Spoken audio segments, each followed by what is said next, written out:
7 minutes past the hour. Thank you so much for tuning into the Kickoff Hour. The number 866-WE-BE-BIG. If you're listening live, it's Friday, and we're fired up for another day here on the Rick and Bubba Show. We will do something we have not done yet during the Olympic updates. We're going to attempt to Zoom Chris Wood today for your Olympic update. Just stand by for that one. And again, this is the only show where bad is good. So if it's not going well, that's actually good. Who else says that? But that's the case here on the Rick and Bubba Show. I mean, you listen or watch every day. You know that. Some of you listen because you feel sorry for us, and we'll take you however we can get you. Rick and Bubba join us in 1 hour from now. Eddie Van Adler, he's got YouTube live in HD, so hello to all of you, and thank you for tuning in today.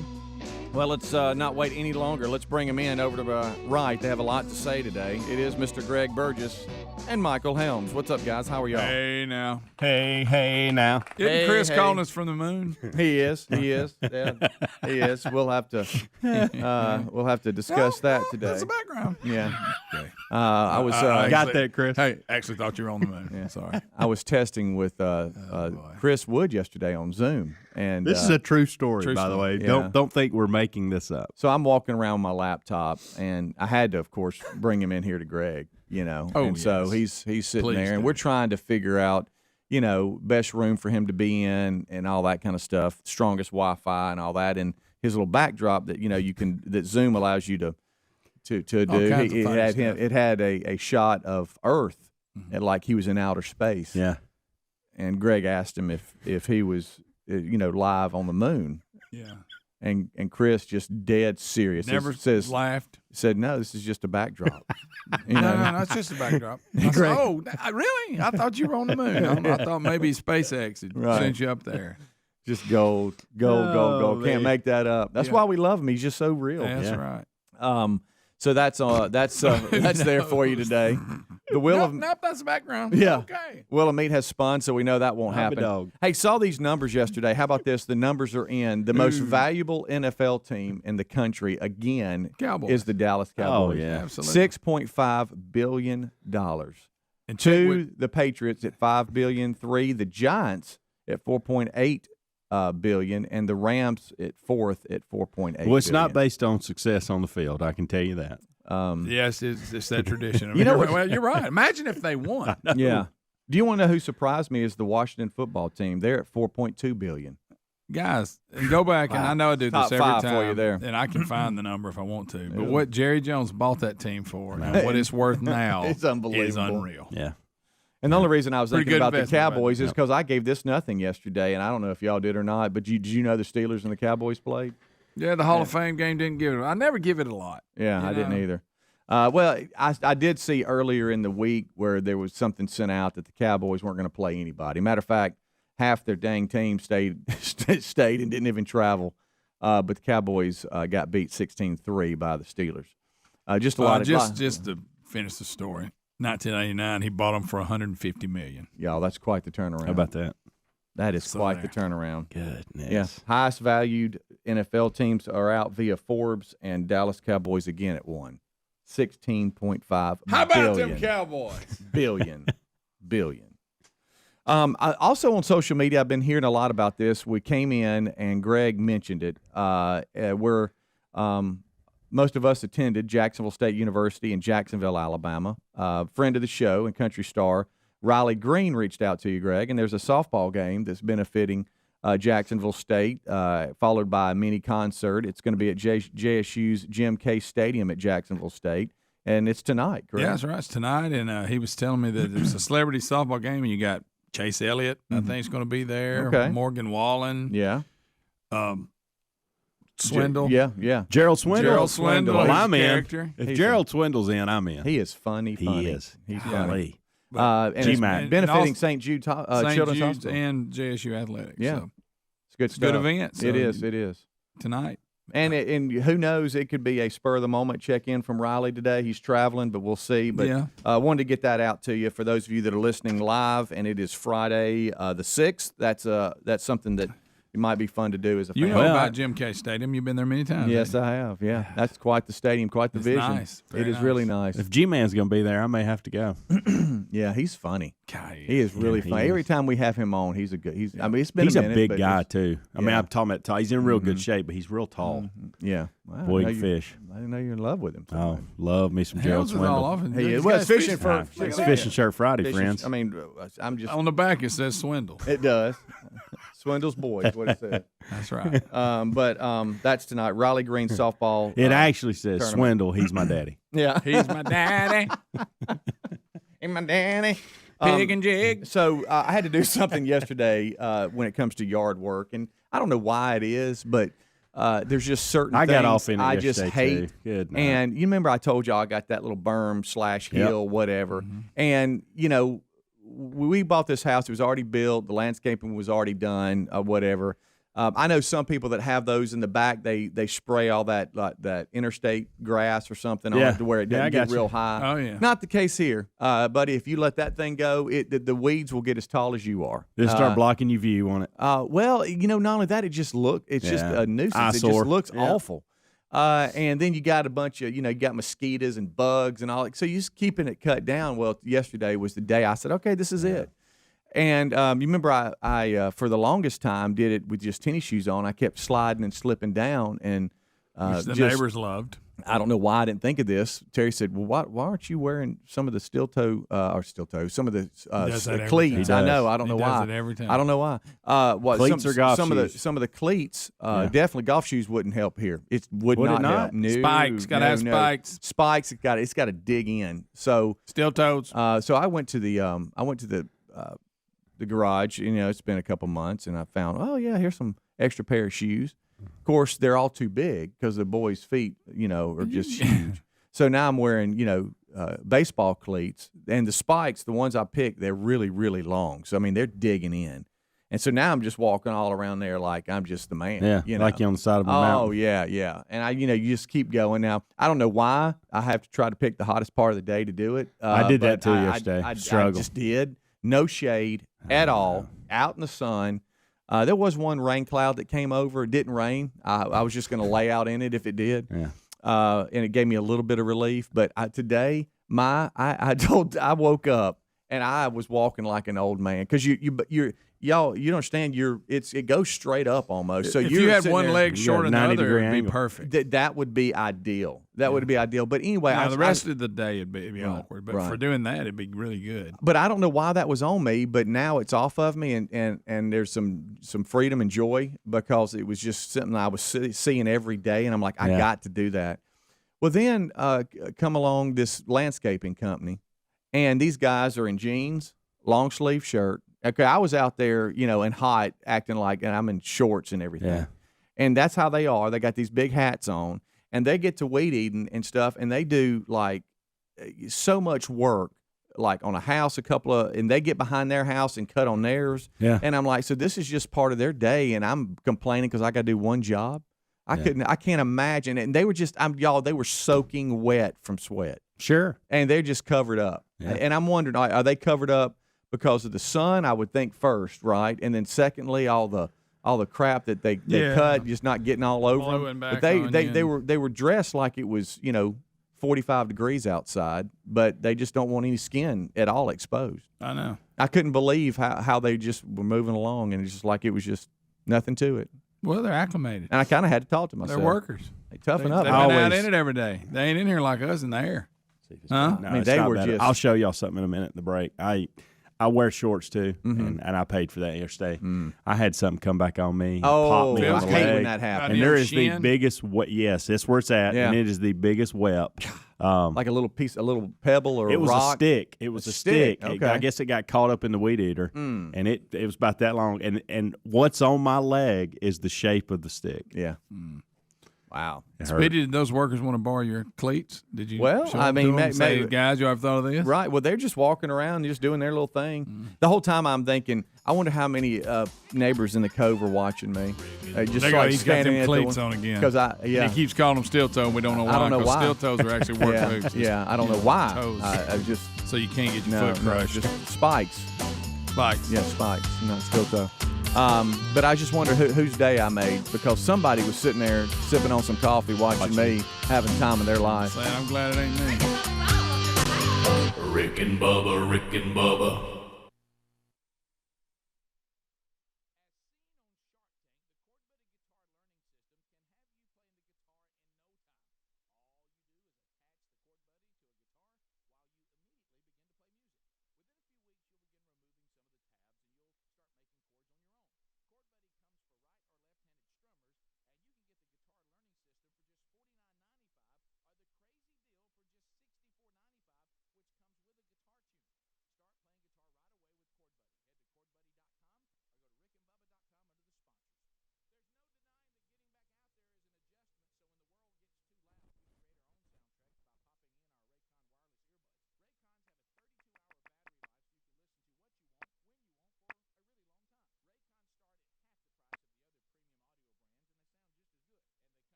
23 minutes past the hour. It's the Rick and Bubba Show. 866-WE-BE-BIG is our number.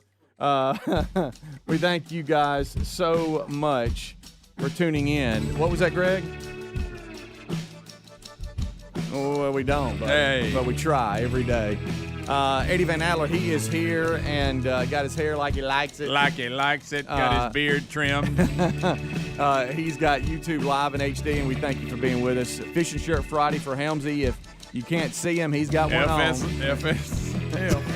Calm down. You know how I like putting it. Watch out. I couldn't get it. You and your daddy Bubba. Yeah, I messed up.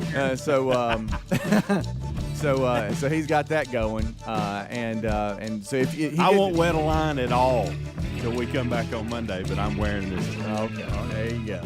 And he said he won't wet a line for those of you. What I did know you he think had, he had a little bit of lazy mouth. Well, when you're talking bass fishing, you got to have a little lazy mouth. You do. That's the way it goes. I give That's you right. that. Gerald Swindle will tell you that. That's Hey, right. I want to What about start Gerald this segment with something, and then we're going to move over to you guys here. I just kind of want to let you see if you can guess what this is. I got a little something for you. Okay, what y'all think about this? This is a normal Oreo, and this is the world's biggest Oreo. 65 pounds of butter, 56 pounds of sugar. Looked up online what the world's biggest Oreo was. We decided we're gonna go bigger and better. So we made a 4 foot by 4 foot Oreo, and it's gonna be about 175 pounds. You think you can eat it all? Well, I'll start. Hopefully we'll be able to finish this thing off in a few months. Granny gonna eat a big Oreo? What y'all think about that? A big ass Oreo. Craig. Is that not what it sounds like? Craig, And there's some old lady that's gonna eat it. Here we are. Is that it? He thinks we're in the kitchen. Is that it? Am I right? Well, it says an Ohio man and his 95-year-old grandma Oh, she can't eat it. just created the world's ain't got no largest teeth. Oreo. Go ahead. One of the world's largest Oreo. It's even gotten a Did I hear 60 pounds of butter? It's even got a certificate as a Guinness World Record for the How largest does it look Oreo. over there? Does it look like? Does it actually look like an Oreo? Yeah. Let me see here. I mean, are you like, man? I'd like to Granny have a gonna eat corner of this. Oh yeah, look at her in the backyard. Dang, Oh, wow. Oreo. That's yeah. a double stuff if I've ever seen Look it. at her, is. and she's got something in her mouth. It looks like maybe a bite of it. So Would you she's quit actually looking trying. around. every She's time? actually trying to eat the Oreo. It looks like You she know, Rick's took a bite talking about out this, of and I it. agree with him. When they do He this hates stuff, stuff it like never this. tastes right. No, There's no way. That's where I was. Yeah. Right. I like to hang out with her for an hour or so. You would? with a cup of coffee. Would you like to go fishing I normally with her? have it with Yeah, me. yeah. You want some Oreo? You getting a bite over there? I'm getting a bite over here. You want a little bite of my Oreo? What in the world was that? And then when she gets one, Why won't anybody help me? Help me, somebody. She help did have that voice. That's what I was trying That to was figure the out. help That voice. was it. Yeah. Never forget that day. Real story. It's the world's biggest. That's her. Oreo. That's her. Is that her? Why won't anybody help me? That's the same Technically, that's really voice. not an Oreo. I was gonna say now that I got a good close Yeah, up. that's not Oreo. That's just a big chocolate cake with some cream in it. all right. So y'all didn't guess it, but you kind of got it Well, right. yeah, that was pretty easy. But it's the Guinness World Record largest Oreo. Did she say, would somebody help her? She said, Somebody help me eat it. I still, Why won't anybody help? I still tell that story to this day. Wow, that was bizarre. Wasn't we it? were visiting a friend at a nursing facility, and there was a lady that was there and a resident of the facility, and she was asking for somebody to help her. And she just And- slowly started. She was just sitting there. Right. We're all sitting there, and all of a sudden, Matter of fact, I didn't. help me. We're Right. like, Well, and keep Hey, in mind, she's kind of spooked me because I didn't even see her. She was sitting there in one of like a.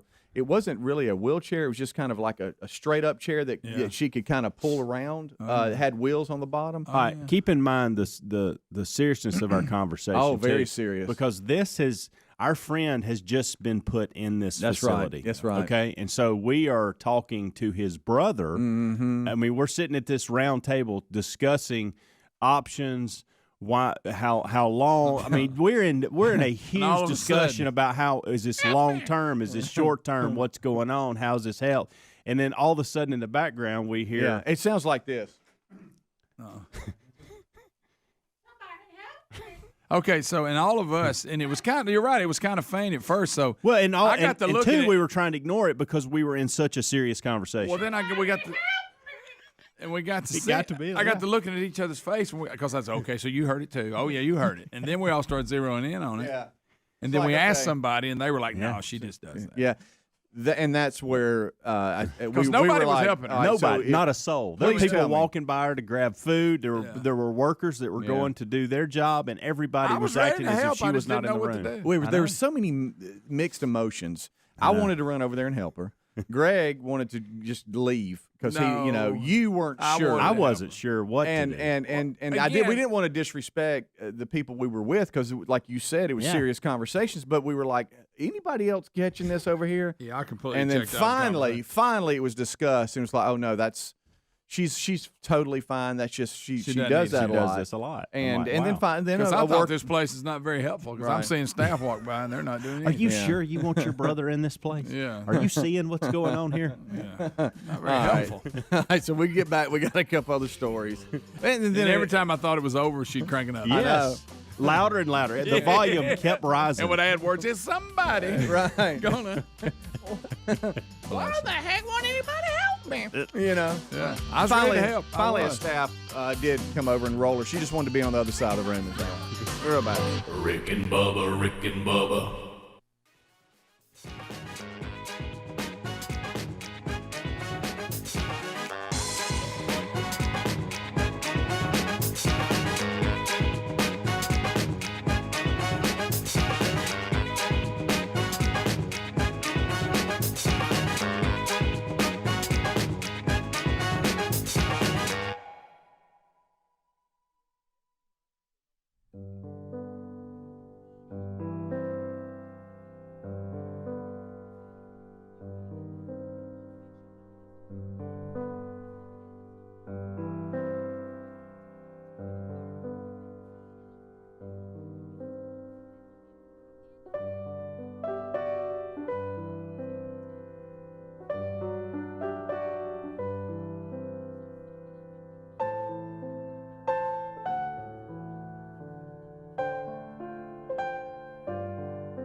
We are back and ready to go for another segment here on the Kickoff Hour. Rick and Bubba join us in 30 minutes from right now. Good to hear from Halfhead. Yeah, old Halfhead. As we roll on back, we have a couple other stories here in the old wacky world that you won't believe. In today's news, Babylon Bee has really changed a lot because that satire is just, it owns us, and they're so good at it.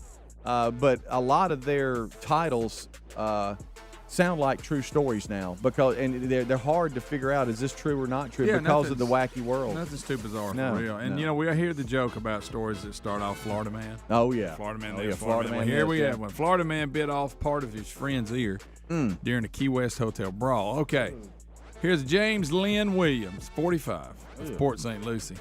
He was hit with multiple battery charges following a 2:30 a.m. incident. 2:30. He was on vacation at the hotel where he had three friends, a man and two women. They got into a fight. Okay, sure. A little alcohol involved.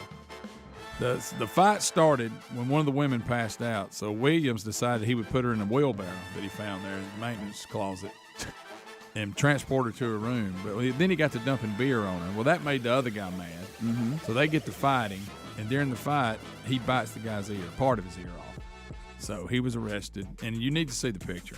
I mean, his eyes all swollen up. So the idea to get her to where she needed to be was a wheelbarrow. Which started We've all done that. Yeah, that's not a bad idea. But I don't know what he got mad at her, I guess, because he was having to push her in a wheelbarrow, and he got to dumping beer on her and talking bad to her. Well, that made the other guy mad. Right, which probably should. I mean, if you're dumping beer on somebody, it's not good. Yeah. So he was probably coming to the defense of her, going, "Don't do that. She's out." Yeah, and then that got into a fight. Well, they said he was being disrespectful to the woman, But actually, putting her in the wheelbarrow wasn't. But right. The trio, including the woman who passed out after she awoke, attempted to calm him down. Right. But he pushed both of the women to the ground, and then the brawl was on. So they began choking him, and then he bit part of the guy's ear off. So that's quite a night for the three friends on vacation. Don't want Florida my ear, man. Don't want my ear or my nose a bit at all. No, I don't want nothing. Those are bit two off. areas I just don't. Yeah, it hurts. Yeah. Do Happens a lot y'all to look them. at people's ears much?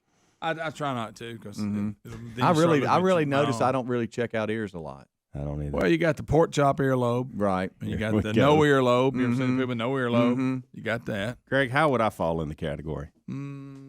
You're borderline no earlobe, but that's yeah. You so almost mine are don't headed have towards any. the pork chop. I think it happens as you get older. Let me see. Oh yeah, Yeah, you you got get got older. some lobes, a kid. Yeah. Mm-hmm. Yours will get a pork Yeah. chop hit. But I was talking to a guy. Then you got those. Go straight to their head, and there's no little gap between them. So the tip of his ear, I didn't realize. I mean, it was off. It's like a section of it was missing, and I didn't even And realize some it. ears have a And point. I've known him for a while. I'm like, why don't look at your Did you ears? ask him what happened to it? I didn't. I And I some are realized it. pointed. You know, people with the pointy ears. Oh yeah, Spock ears. Got a little F in them. Mm-hmm. Yeah. Just saying. Do I have earlobes? Yeah. Yeah. You do. Okay. Are they normal? You just like asked if you had earlobes. Well, like you don't. Looks like you a- look look in the like you mirror. know what it is. but I knew I had earlobes, Speedy. Right. I didn't know what they Looks fell like in a his ribeye. category. It does. So it's are about mine? like mine. Do I? Am not like in between y'all? Yeah. Where he has barely a lobe. You got a lot. Yours almost hangs down to your shoulder. That's not true. Yours is as long as mine. How about what? All right. All right, if you got in a fight, let's say me and you got in a fight, would you Okay. bite my lobe or would you bite the top of my ear? Depends on where my mouth was.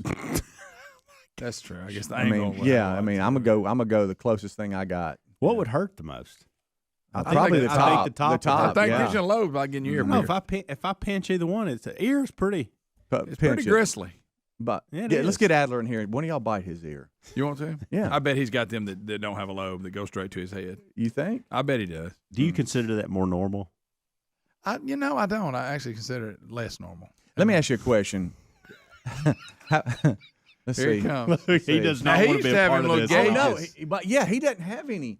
No, I those have are normal normal. ears. I have normal ears. Those are normal. Yeah, they I come got the out. most normal ears in But, the room. hey, so but- you guys can forget it. All right. But you remember, Gosh, I if wanted we to hadn't cuss so rescued bad. I wanted to cuss so bad. if we hadn't Oh, my rescued gosh. you and made you normal, you had them gauges in there, and by now you would have had the huge gauges. Yeah, I would have been, and I would have been working in a tattoo shop. I would have been happy, and my life would have been awesome. I would have had a sorry bunch we of cool missed you. tattoos. Right. My ears would have been huge and gigantic. Right.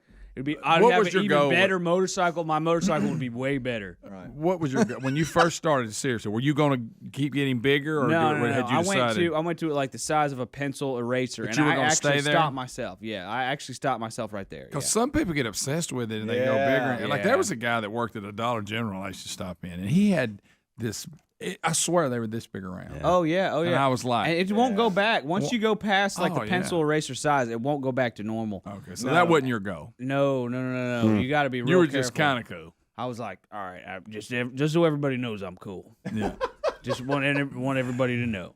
Yeah, but you do have normal, I guess. Yeah, They're- yeah, well, yeah. they're- Oh, that's they're normal for textbook. you. They're tiny Textbook. little I got ears. textbook ears. All You right. and Helms both. Here, let me. I didn't get to see yours, Helms. Everybody wears.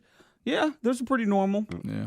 Greg, let me see Mine, yours. yeah. Oh wow, you were right, Speedy. Look at Those are Speedy's. down to his. It's like he's got a bob haircut. Or something. It really does. It really does. Speedies aren't Let me even. see. Let me see yours. Speedy wasn't sure if he had lobes or not. So, I don't know what to make of those, Speedy. I don't know. I don't like them. Right. I don't know. I don't know why, but I don't.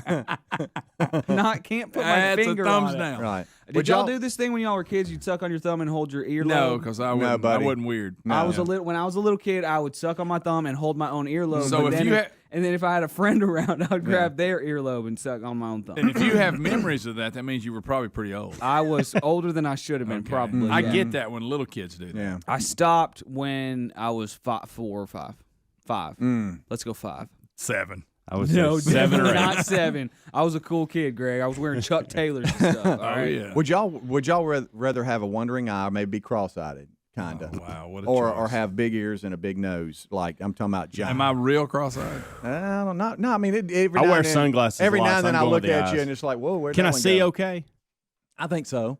I I'm think gonna so. go ears because I could just have long hair, wear headphones. I could wear Beats all the time. People are like, "Whoa, that guy must be a DJ or something." And then I'd be like, "Nope, get a gander at these Nope, because I got weird ears." Or I could do They're the, tiny little things. Speedy, first of all, I don't know what's wrong with you to come up with those two choices. That's a good one. but- Well, I'm That's just a good wondering. one. I'm just I'm wondering. going eyes. As long as I can see, I'm going eyes because I wear Helms. sunglasses a lot. Eyes? Helms, no, you don't. You think you wear sunglasses? You No, I wear them a lot. but you're inside all the time. Yeah, I don't Just here, really? I don't know that we're I've gonna hardly- make fun of you if you look like this. We would make fun So of you. you're not This if I would go be the the other only- option. This is the place you should wear sunglasses Right. in that. Yeah.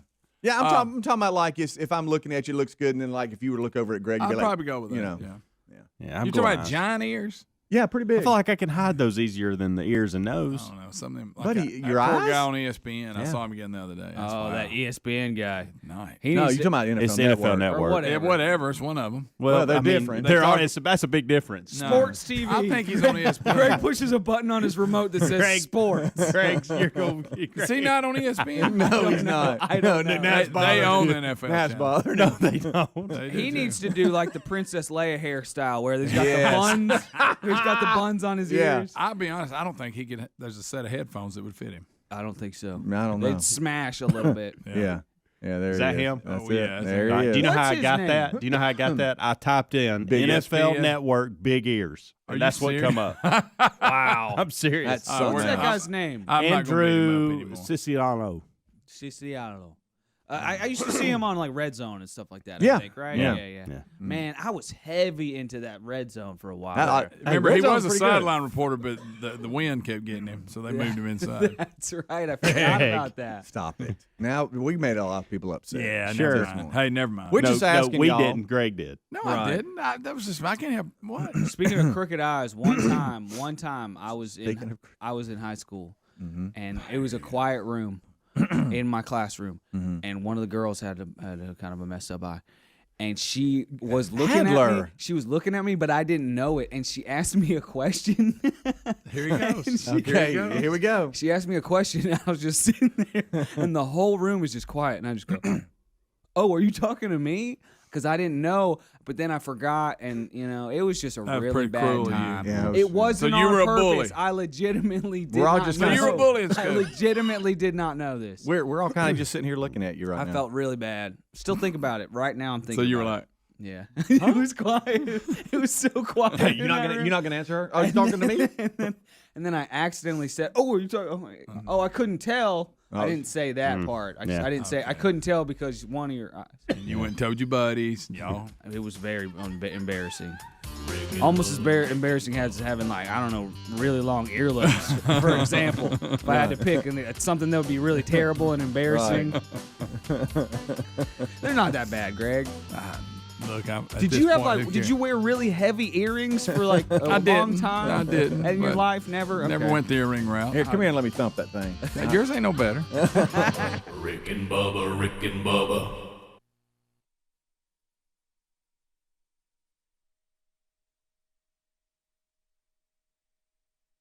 I'm looking.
Oh, here we go. Last segment this hour, then Rick and Bubba join us right after top of the hour. Currently, Greg playing air guitar. Come on, Greg, hit it.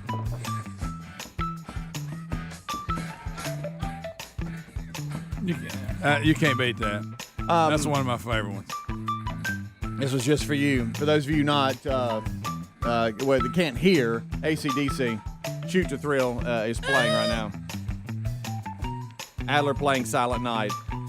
Silent Night's hilarious. I'm sure he loves that, having a cover in there. Sure. This portion of the show brought to you by goodrx.com/Bubba. You know, prescription drugs can get expensive, really expensive. Helmsy, you just experienced that this past week. You need to check out goodrx.com/Bubba. They'll help you find the lowest price on prescriptions every time. Now, this isn't insurance, but with goodrx.com/Bubba, you can instantly compare prices for your prescription at every pharmacy in your neighborhood and save up to 80%. So go to right now, goodrx.com/Bubba to find your great savings. Or you can go to rickandbubba.com and look under the sponsors button. They have discounts for your prescriptions at over 70,000 pharmacies and places like CVS, Walgreens, Rite Aid, Walmart, Kroger, and more. Number one most downloaded medical app. So check them out, goodrx.com/Bubba, or as I said, rickandbubba.com under the sponsors button. You know, playing AC/DC, I've always wondered, would you rather have an amazing sports moment, at the highest level, or be in one of the greatest rock bands on stage at just a think I'd go Lollapalooza type setting? Because you can do it forever and your body don't get beat up. Okay, there you go. What do you think? Just that moment where you just. See, I've never been able to experience that. You did both. You were in a band and played sports, so you kind of know how that feels. I don't know. On a small level. Yeah, but still, I mean, Micro. Yeah. All right, we're just kind of. Oh, we've got more bizarre. Yeah, we're just. It's a bizarre day here. This actually happened yesterday, right down the road from us in Athens, Alabama. Hey. Firefighters rescued a woman who was swimming inside a 70-foot high water tank filled with 350,000 gallons of water. Wow. The woman broke into a fence a fair barrier amount. and climbed the ladder to the top of the tank. A retired Athens police officer. Thank goodness for him. He lives nearby and saw her and called authorities. He said, "What the?" Firefighters in the water department responded. Firefighters climbed the tank, found her swimming inside, and convinced her to come to them. Wait, she wasn't panicking? She was just in there She's swimming just in there around. swimming laps. Wait a minute. They what was secured her plan? with a harness, got her over the edge, and walked down the ladder with her. Now, I have read in another separate story, this in here too, it said a contractor had just repainted the top of the tank or whatever and had left the hatch open. Unlatched or open, whatever. Yeah. And it says the hatch was not secured. The hatch did close on her after she went inside the tank. Okay, Ooh, that's not let's good. think about that a minute. So if this it's guy gotta doesn't be see pitch it. black Yeah. inside the tank. I would right? think so too. I would want to know if there's a light on in there because otherwise you're swimming in the dark. For real. Here's another thing, and I didn't know this was a part of it. And she was just in there swimming, wasn't even panicking. How about they're going to have to drain all of that water? Yeah, she peed in it. Well, Greg, we don't know Greg. that, but Greg. they are Depending going. on how long she's been in there. Yeah, it's contaminated. Get it out. We'll drain the tank tonight. So they drain the I bet tank. that's costly. They're draining the Think tank that ain't right now costly? as we speak. Wow. What if they got us on there? And they said it Hey. will not disrupt anything because they have other tanks that will work the load there. So, but how about that? Now, obviously, she's been taken to see if she's crazy and all that good stuff. A mental evaluation. So she goes as she jumps in, the lid closes. Look, I know everybody. Yes, how about that? The hatch was open. She No climbed. All way. right, first of all, this is don't forget that 70-foot tank. Right. So she's got to climb up Climbed there. up there. Man, All right, got so on top that's of it. step one. Then I make the decision, and I got to know: was she in a bathing suit? Like, was her whole goal to like Swim. maybe saw it earlier open Yeah. and like, hey, I'd like to go up there and swim in that, see what it's like. Take a dip. Or was this a drive by and thought, hey, that's open. I'm in my clothes, but who cares? Let's go swimming. Right. I want to know There's an more opportunity. to this. Right. And I want to know, once she got in, did she realize the hatch closed, or was she enjoying her time in there? And I'm like you, Greg. I want to know if it was dark or there's a light in there. I know. I wonder what her end game. I Mm-hmm. mean, Because if she got in and was swimming and thought, hey, this is funny and all that, obviously, I don't know if that's the case. But if that was, you don't know that the hatch is closed on you. And they come up there to see you in there. So they may go, hey, by the way, if Doug, the retired police officer, doesn't call, you're in here. wow. So you better thank Doug. Hey, guys, how long does it take to drain 350,000 I bet gallons? A lot of time. What's that cost, too? Yeah. There's going to be a lot of cost involved. Mm. Huh? I don't understand stuff like that. Hey, I see that. I'm going to go get in it. I don't understand that. She wanted to go swimming. I will be honest, I kind of would like to swim in one. If I had a ladder that was there constantly that I can get out whenever I want to. Yes. Yeah. I would kind of like to ride by on the interstate and see a tank and go, I went swimming there one Would day. you like to drop from the latched hole and just do a cannonball right in the Yes, middle I of it? would. And look, I know the Olympics has got everybody stirred about swimming, but this is a little much. Yeah, it is. Hmm. I wonder if she was a good swimmer. She must have been. I was going to say. I wonder how long it took for authority, like once the guy saw this unfold, how long it took. To get there. Yeah. I want to know what she was doing. It Was had she to be a good panicking, while. or was she Think just about it. swimming laps? I mean, they got to get in the truck, get everything, get everybody in. Hey, Yeah. where is it at? I bet it took a while. Yeah. That's some deep water. I just realized I don't swim enough. I don't I swim a hadn't lot. swam in years. Yeah. I hadn't. I can't remember. I used to swim all the time. Yeah. With Hey, my feet, you think I mean, can't swim? the kids are older now. I mean, when they were young, we'd always go to the pool and stuff. But I mean, I never just really got after it in the pool. I'd always kind of, I was the guy that Get threw the after it. kids. You know what I mean? Yeah. I mean, Oh, yeah. I Sure, didn't go, okay, yeah. I'm a. You I'm get a, okay, I'm doing gonna, the breaststroke. Here I go. I'm going to swim. No. You know, I Or didn't do that. voice. Right. Now watch me, honey. I know guys that go swimming every day. That's their workout. Like What's a they carry a gym bag and they go to their local gym that has a pool and they swim laps for 30 minutes. Didn't and you then get leave. into that in that one little One kick? point? Yeah, it didn't take long for me to get tired of that. That's right. You were down to Hawaii. Wasn't you? yeah. But I'm gonna tell you something. You know why? And he was playing basketball by himself. Remember that? Yeah. Oh yeah. Yeah. That was a weird little moment he had. Yeah. We I'll Then tell he'd you. go sit in the sauna with a bunch of naked dudes. Yeah, I remember that. Remember that? Remember that was that? his favorite Hey, part. come sit with me. What's your name? You know, we're still associated with those places, and now that the kids are getting older and they don't have to necessarily be around us, Amanda and I were talking about it. What if we started swimming laps? But I'm telling you, it's rough though. I get in. It's like I get It's a in and I full-body go down there and workout. back, and I'm like, well, I got wet for this. I can't do anymore. You rocking that Speedo? No. Rick and Bubba, Rick and Bubba.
the gravy, please. 6 minutes past the hour of the Rick and Bubba Show. Hello and welcome. Thank you for being with us. We will unpack another day, and we look forward to speaking to you at 866 We Be Big. But first, our national anthem.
The hour from Sweet Home, Alabama to the world. It is another hour of the Rick and Bubba Show. Our number, 866 We Be Big. Our website, Rick and Bubba. Spell out that word and.com. Speedy, the real Greg Burgess, Helmsy, Eddie Van Adler have already given you a kickoff hour along all the different Rick and Bubba platforms. So if you're not aware of that, know that that does exist. Catch it live or in the archives. Let's get the whole team on the field. Let's bring in the other half of the two sexiest fat men alive, the pride of Cedar Springs, Alabama. Most of you probably know him better as the silver-tongued one, the man with a golden voice, professional lunch eaters, man of the year, the inventor of pizza and a cup, Shakespeare's worst nightmare, and the master of the King's English. Ladies and gentlemen, put your hands together for Bill Bubba Bussey!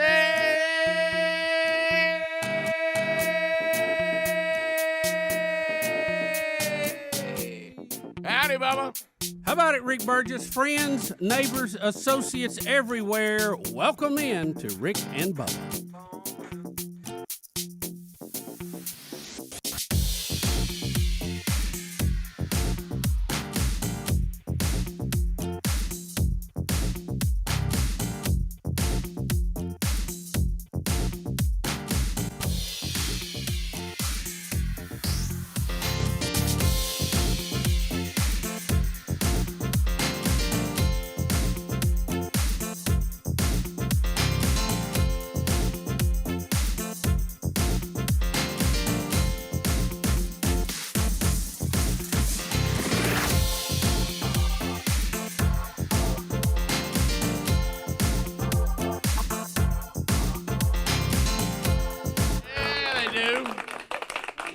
Yep. You might hit the ground running like you shot out a gun. Everybody looks good at the starting line. Bubba, we have things that we need everybody to know. Coming up, we have Rick and Bubba University, the podcast. Bubba, thanks to your daughter Caitlin for coming through yesterday in a big way. We had a last-minute cancellation from Super Chef Chris Hastings. He had some sort of neck injury. I guess he's okay. I did not hear an update, but he was rushing to see a doctor. So he could not do the recording. We also are not very flexible. We have a specific time every week that we must record because of our schedules. And Caitlin Bussey, Bubba's daughter, comes through, and we talked to her about her internship she just finished in Washington, D.C. Yeah, I was hoping we could examine that at some point, but it worked out good for her to fill in on short notice, and I think it was very good. I mean, I know as a parent, when we started talking about internship at the Capitol building, I thought, you hear a lot of news. If you're our age, you know a lot of intern history. Sure. In D.C. Sure. And a little uneasy with that. But we went through. I think she answered a lot of questions yesterday that and hopefully we'll encourage some other folks to go down that route. And it was very educational for her, that's for sure. Well, she did a good job, and it'll be a great podcast, so catch it this weekend wherever you get podcasts. Rick and Bubba University, the podcast, is a standalone, unique podcast that comes out almost every week unless we have some sort of conflict or we're on vacation. So look for those if you haven't listened to them or watched them. We're in the 80s now, right? Something like that. So look for those wherever you get podcasts. All right, so today we've got a couple of things that we'll clue you in on. Are we going to attempt a Chris Wood Zoom today? On our Olympic, are the Olympics even still going? Yeah, I think the closing ceremony is Sunday. I think so. So this is our last update. It is. Yeah, it is. So it's we've had we wrap it up afterwards. Well, let's see how today's go. Today will probably be our indicator there, don't you think? It's day to day. Well, we've had some quality issues with the cell phone, so. We're going to try to remedy that today, and the Chris Wood updates. There's an intention for we chose him for a specific reason, for it to be entertaining. But it's hard for it to be entertaining if you can't understand what he's saying. So, right. So that really takes away from the humor of the whole thing. If there's one thing that'll take away comedy is you not be able to understand what the person's saying. Yeah, we learned that years ago. Yes. So anyway, we'll try that today and see how that goes. It looks like we may have even some updates on some stories we brought you. A lot of Palooza updates today. How they were able to help the economy there, and that's funny. Also, this eviction moratorium. It is. We had many stories on it yesterday. We have more people putting stories out today. Landlords who are saying that this is being abused and people are just refusing to pay while they're going and buying other things, including it looks like a boat. For one person who said they couldn't pay their rent. But anyway, and there's a story that Biden has maybe flip-flopped on this. No, I think he originally was not for extending it and then flip-flopped to allow it, which is what we were talking about yesterday. That's right, because okay. The Supreme Court very clearly said you can't do this again. Right. And you're going to have to go. Congress is the only people can do this. But because it was an emergency, we're going to give you 30 days, but then the Congress has to act. Remember, this is the same government that said that just give us 2 weeks. Yeah. So remember, anything the government does to try to get it turned off, to turn that faucet off, is always difficult. And for some reason, what they seem to do, like these stories that we had yesterday, the stories that are in the news today, from a landlord's point of view, which we tried to point to that yesterday, and how disastrous that is. We have more stories like that today. Only the government would say this program is a disaster, so let's continue it. I've never look. I even understand trying something and go, "Hey, it didn't work." But the thing gets me is the government, when it doesn't work, they just keep doing it. Do it again. Another round. Another round. I just boggles the mind. Yeah. So anyway, that's we got an update on that today. NFL. We had the Hall of Fame game. We did, and the Steelers beat the Cowboys 16-3. And speaking of the NFL, Forbes released the wealthiest NFL teams, and the Cowboys came out again as the top team. I mean, like 6.4 or 5 billion, I guess. Yeah. This is a neat feeling to have an NFL game and your team wins. DeSantis of course, nobody played. DeSantis and Biden continue the back and forth. DeSantis, though, as much as Biden wants to make the snarly comment that we'll have today, as he says that 800 unaccompanied migrant kids apprehended at the border in one day as numbers surge. Oh, yeah. Back to listen, we're having a full-fledged invasion. And in the middle of a pandemic, please don't miss that. The government is not, I don't care what you do on your vax. When you have that number of people coming in we don't have any control over, and now they say, well, we're going to test, we're going to vaccinate, as we're talking, people still walking in. Mm-hmm. I mean, it's just out of control. Also, the women's soccer team, also just like the government, has learned nothing. Mm-hmm. So we did have one that said nah, but I think that one's been doing that the whole time, actually. Yeah, I think there's been some that's been standing. Isn't it sad that the story is those that stand for the anthem? They're the bigger story. Yeah, that's the problem. Well, in reverse. Yeah, crazy. We'll be back. Riley Green is about to call us. Mm-hmm. We'll talk to country music star Riley Green right after this. Rick and Bubba, Rick and Bubba.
Rick and Bubba Show, music from Riley Green, bringing us back.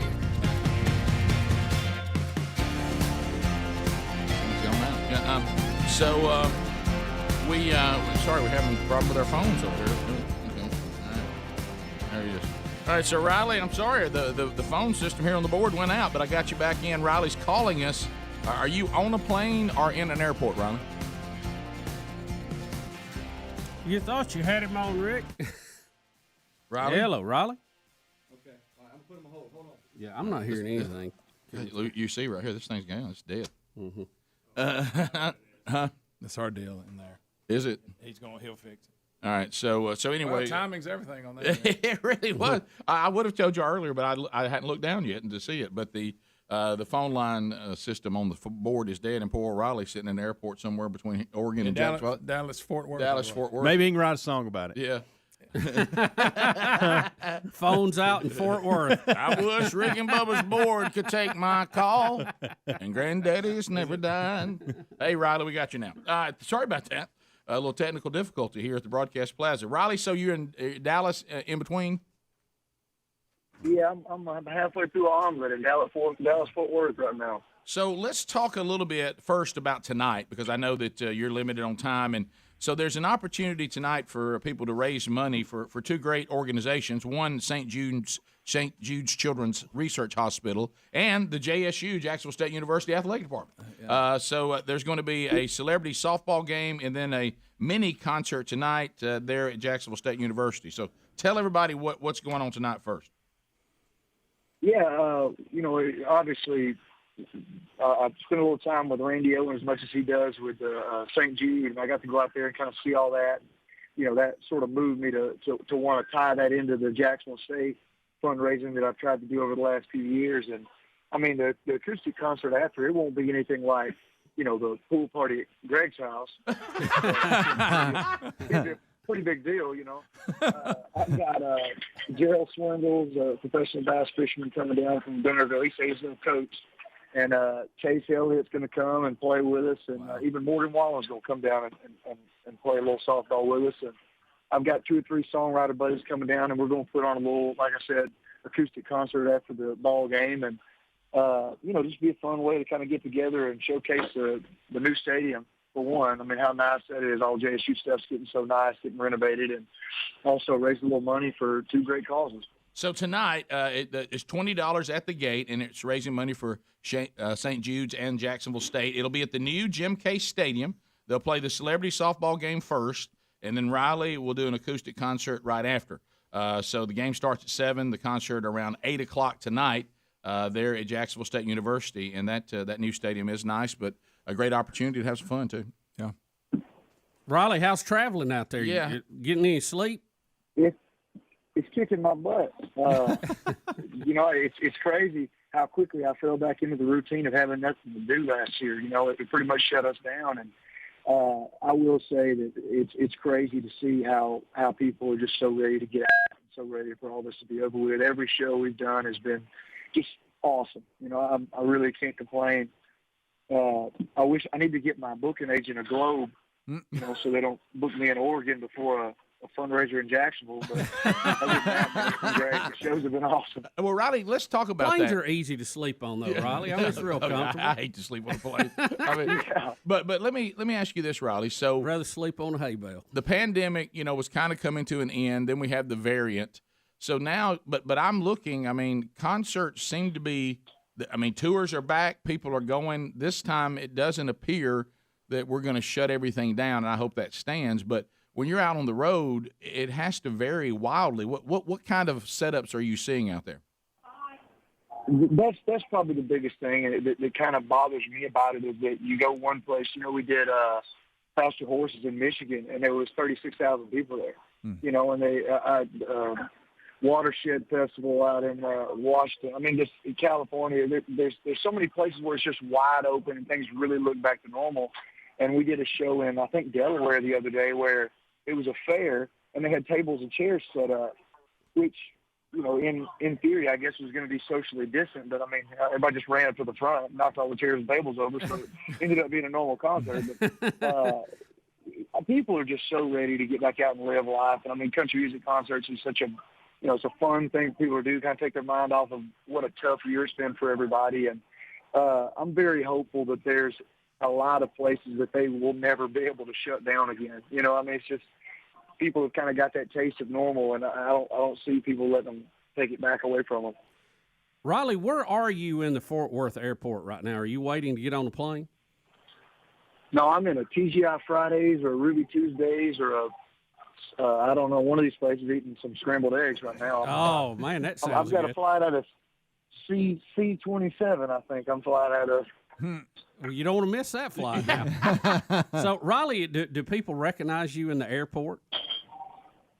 Well, I got a pretty incognito mustache right now for the softball game. I usually use it as an intimidation factor. So people I think they still recognize me, but they're a little more hesitant to approach me. Mm-hmm. Yeah, I was going to ask you, as you have gotten more and more well known, I bet you've almost watched that metamorphosis. Probably in the beginning, physically, people didn't know who you were. Has that changed now? You've had all these hits. Well, the crazy thing I tell people all the time is social media has changed it. I mean, Right. 10, 15 years ago, you could have a couple of hits on the radio and somebody not necessarily know what you look like. Right. Now they know what my parents look like, what kind of car I drive, what my dog's name is. So, yeah, it's definitely something that you can see happen over the last couple of years. It's really kind of hit a switch. What's your plans? I mean, you're touring again, which is great. What's your plans for like next album or something like that? Well, we just put out an album called Behind the Bar about 3 weeks ago, and it's riding all the time. I'm on the road with Dirk Bentley, starting that tour next week. Okay. The tour, and it seems like we're making up for 2 years worth of shows. So No doubt. as far as getting in the studio, I don't have anything planned, but we'll probably try to put something else out before the year's over. Well, yeah, since you had that already done, and of course the pandemic delayed everything, now you can actually put out the new record and actually promote it. So that's great. Well, I know you got a lot going. I know you got a lot going on, and I thank you so much for checking in with us and reminding us about this tonight. Again, celebrity softball game at JSU's Jim Case Stadium tonight at 7 o'clock. $20 at the gate, raising money for St. Jude's and also for JSU athletics. And then Riley Green will do an acoustic concert right after that at 8 o'clock. So if you are thinking for something to do tonight and you hadn't already planned on going, there's something that you can go and enjoy at Jacksonville State University with Riley Green and Chase Elliott and all the others that will be coming to play in the game, and then the concert to follow. Thank you, Riley. Thank you, Riley. Travel safe, buddy. I appreciate it, fellas. Y'all be good. All right, there he goes, Riley Green. Of course, once again, you can feel the gratitude to the real Greg Burgess for discovering him. Yeah. I'll keep taking credit for that. Yeah. I tell you, you play Greg's backyard, the sky's the limit. Sky's the limit. It really is. We'll be right back. Rick and Bubba, Rick and Bubba.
35 minutes past the hour of the Rick and Bubba Show.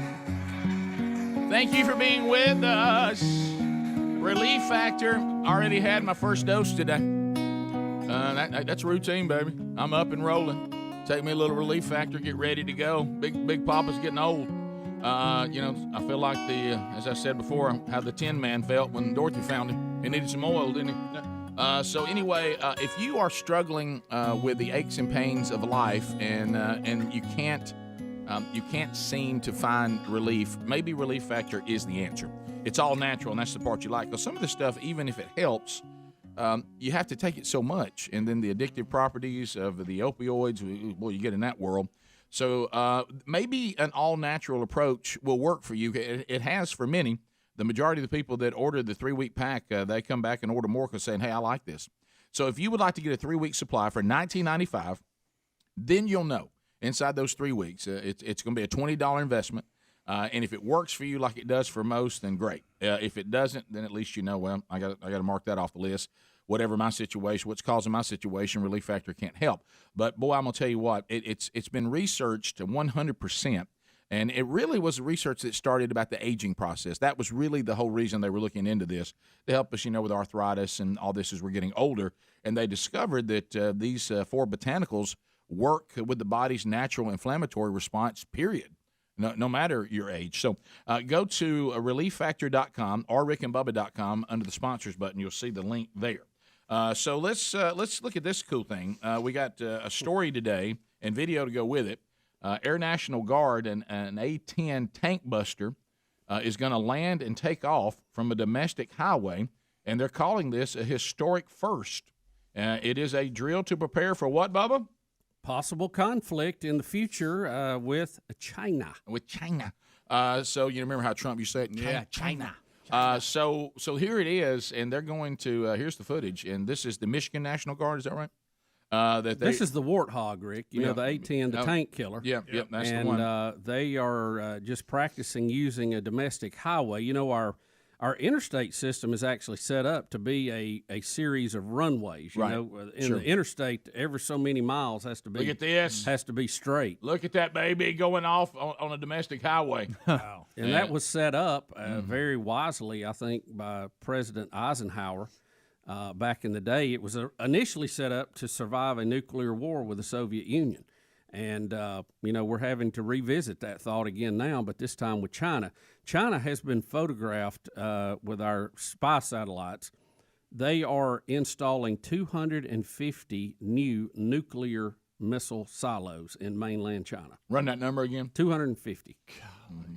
China has quickly built up their nuclear arsenal. Still thought to be slightly under 1,000 warheads that are deliverable. Right. Just under 1,000, Rick. I was about to say, how many do you really need? But still, if you get it right. Still short of the U.S. and Soviet Union stockpile of near 6,000. So, But you got to be prepared. Well, of course, because from what I can gather, certainly you want to have, I guess, as many as you want. But if you got, you're limited with some treaties. If it's some show enough goodness, yeah. how many do you really need? Yeah, and it's concerning. China, if you look at what they are saying and what they're doing internally, and something that we don't do here in our country, they have a 100-year plan. And we've talked about it before. China considers themselves the dominant people for planet Earth. And when you look at what the West has done, they kind of consider that as a blip on the radar, and they're ready to reassume their position as the dominant people on the planet. And they have a 100-year plan to achieve that, and they seem to be working it very good right now. Well, it's also a show of force. This, as we said, is the Michigan National Air Guard, but showing even if you were to take out our bases, we're still able to get these up and down on all of our highways and byways. Yeah, the U.S. actually had war games not too long ago where they were doing a drill like if they had to defend Taiwan, and the results of it were not good.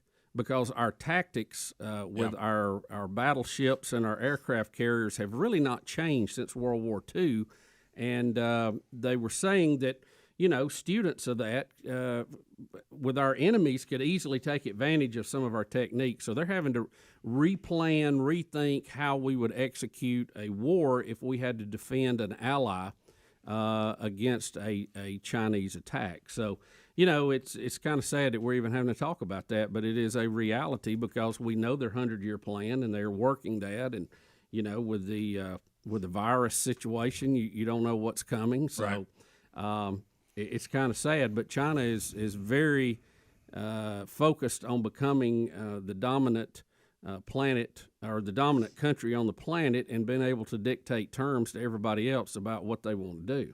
Well, you remember we even had the late school closing Tony. Of course, he got a little bit off about our 5 Ps. Yes, he did. Prior planning. That was one of the funniest moments I think I've ever had. Yeah, he said it more like our dads did.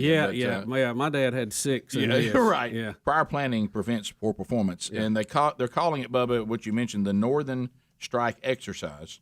It's the largest annual reserves drill, 5,100 participants, and they're also trying to be sure they can share across military branches, as you said, also with our allied nations. So it started on the 31st of August, and this is part of it still running through the 14th of August. And part of this realignment is that China has tested and has actually been able to destroy a satellite in orbit. So that is very concerning to the U.S. because we are so dependent now on satellites and interlinking our defense systems so they can communicate, share data, radar information, a whole host of things. And, if they can take your satellite out, what do you do then? Right. Right. So, be prepared and we'll see. And as you said, one thing I think we got to get over is this politically correct unofficial rule that you're not allowed to be critical of China or anything involving China. I think we probably want to get past that. Well, we need to keep our forces modernized to the point that it would be silly of them to try any type of first strike because the response would be so overwhelming they wouldn't survive it. Right. And scary as it is, that has worked as a defense theory since the end of World War II, and we have not had a major war breakout since then. I mean, we've had these skirmishes, but we haven't had anything like a World War type situation. No, and that's always a good thing to try to avoid if you can. But absolutely. But sometimes people won't let you avoid it. And and it's like one of those things. Sometimes you can try your best to live at peace with people, and doggone it, they just won't let you. Yeah. I know Sheryl Crow's kind of hard for her to imagine this, but there are evil people out there that just won't let you be nice to them. They don't want you as a friend. Yeah. Sometimes when people look at you, it goes back to the most misunderstood thing about the Middle East conflict. You don't understand that one of these doesn't want the other one to exist. Right. Until you change, that's not going to change. Until you understand that, I mean, no matter what you say, here's what you got to do. You should, if you want to try to really solve the Middle Eastern situation, which, by the way, just for those of us that have read the inspired Word of God, it's not going to happen. It's not happening until Jesus comes back, and then He will fix it. You may have some moments you think you got it, but then it's just going to break apart. You should try. But look, God love you. Be a peacemaker if you can. Make an effort, but we know it's as far as it involves you, then be a peacemaker. But if you don't go into that conflict, say you're the latest person to try it. And it kind of what you're dealing with now with the thing with China or Russia or whatever it may be. At some point, you have to go to the side that doesn't want the other one to exist and change their mind. They have to say, we can't even come to the table if you're not going to drop this or you don't want the other side to exist. Yeah. If we can't if we can't get you to drop that, it'd be like you going in and saying, welcome to the marriage counseling service. And you're like, yeah, good to be here with the marriage counselor. Now, one of y'all it says that you want this marriage to end, correct? That is right. So one of y'all don't want this to be resolved. So can I get you to buy in that we would like to maybe have the marriage stay and exist? Unless you want this other person, you got to change your attitude that you want this other person to go away. Because if you come in with that attitude, we can do all the marriage counseling we want to, but this thing is still going to be in conflict. So you got to go to the side that says we don't want the other side to exist. and get them to say, I now changed my mind on that, so now let's talk. Then you can move forward. Yeah, then you can move forward. But until you get that part resolved. And even more so than the military moves, China has bought up so much in our hemisphere, so much of our property, so much of our business here. It's really, I think that may be more of a threat to national security than anything. Yeah.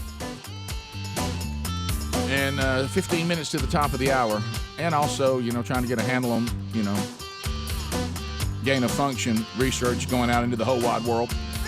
We'll be back. More Rick and Bubba next. Rick and Bubba, Rick and Bubba.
It is 10 minutes to the top of the hour.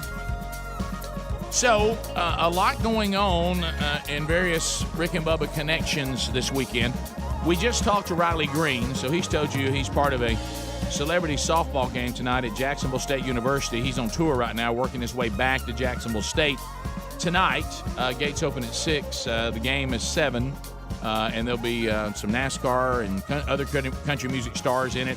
Riley does a mini concert right after it there at the new Jim Case Stadium. $20 at the gate, raising money for the Jacksonville State Athletic Department and St. Jude Children's Research Hospital. So that's tonight. The amazing Three on the String.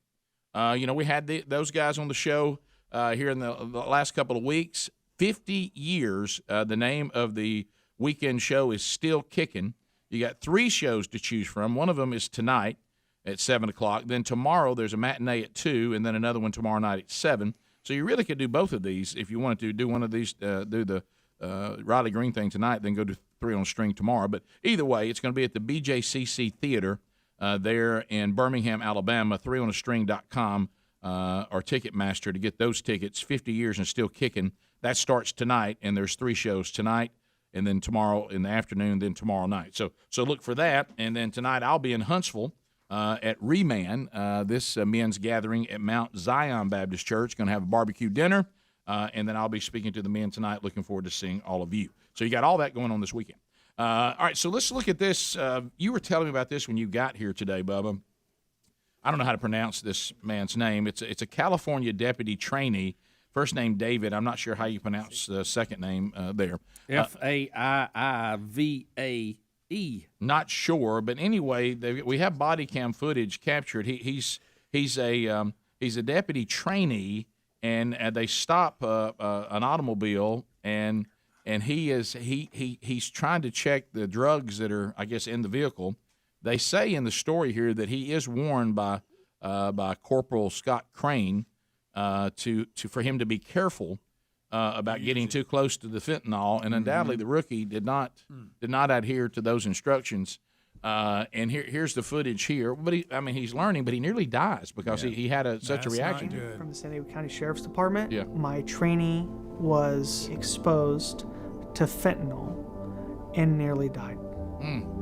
It was our first radio call of the day, and this was Deputy Five Eyes' radio call. He found a white substance that he suspected was drugs. Yeah, it's a powder. It could be cocaine or fentanyl, dude. It tested positive for fentanyl. This stuff's no joke, dude. It's super dangerous. I was like, hey, dude, too close. You can't get that close to it. A couple seconds later, he took some steps back, and he collapsed. Oh, boy. Boom. I ran over to him, and I grabbed him, and he was ODing.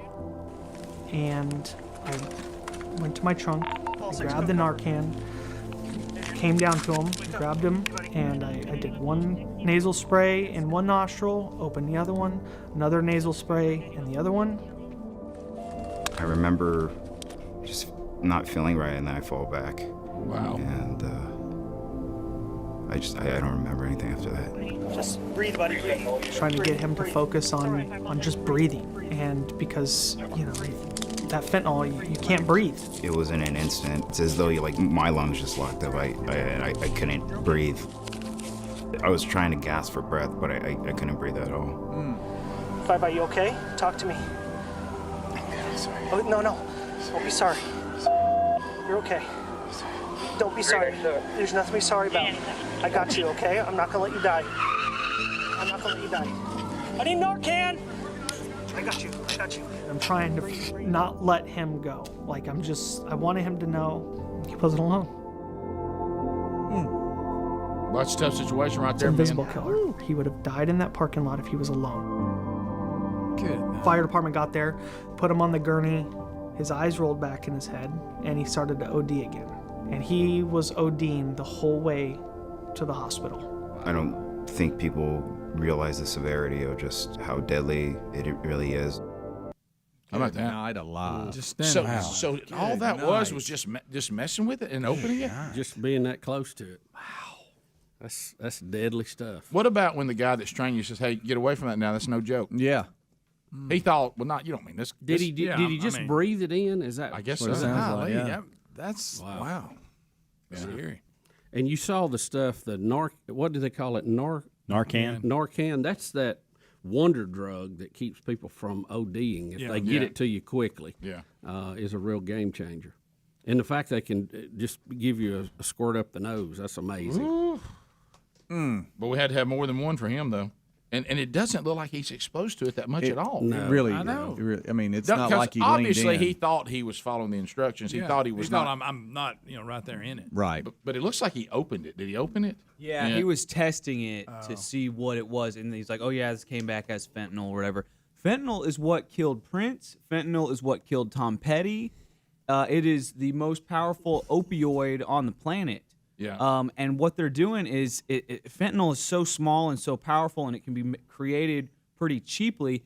They're putting it in, if you are a OxyContin, which is what Prince was and what Tom Petty was.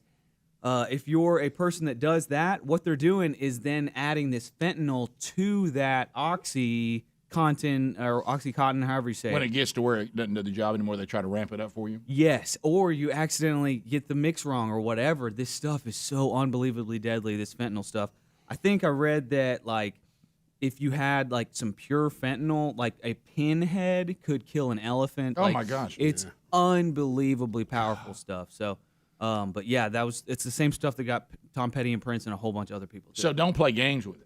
And it's just kind of keep it out of your life. And the opioid crisis that we've had going on with this OxyContin stuff is now just continuing to be just as bad and get worse with fentanyl now making its way into the whole drug supply. Well, it's that death cycle. Over time, the drug that was giving you what you wanted doesn't work anymore, so now you got to go to the next thing. So now this has entered the world of painkillers, and saying, well, okay, if that's not getting the job, we'll put a little bit of this in it. But like you said, you get the mix wrong or you get the wrong gracious deal, and down you go. Yeah. So thank goodness, like that. His partner or whoever was training was quick enough to think and go, all right, here's what we got to do. Well, he said if he'd been by himself, it's over. Yeah. And nothing you could have done. And you really just feel so bad for the trainee when he's whispering, I'm sorry. Mm-hmm. Meaning, okay, I know you were telling me I guess I didn't understand the severity of what you were telling me. Yeah. But I bet you this is one of those videos where they go back, all right, let's talk about having trainees out again. I heard you telling them don't mess with that. That's we got it all right. It's dangerous stuff. But okay, let's really make sure we understand. If anybody says, hey, I got drugs here and I'm new, let's just have them not touch it at all, especially because this was an abandoned automobile, right? Or that's what it looked like in the parking lot. Or they had removed the people that rented or whatever. But anyway, how about this? Praise God, he made it, and that there was somebody there to help him, and there were drugs available to help him. See, if you just get a hold of something that's been close to that, get a little bit on it, you got no hope. No, man. Bad stuff. Top of the hour. We got another hour coming up. Our number's 866 We Be Big. Wheel of Meat did spin on the show yesterday. For those of you that may have missed that, so that's done for the week. But we'll be right back. Rick and Bubba.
6 minutes past the hour. Rick and Bubba, thanks for being with us. Rick and Bubba University, the podcast, out again this weekend. Our guest, Caitlin Bussey, Bubba's daughter.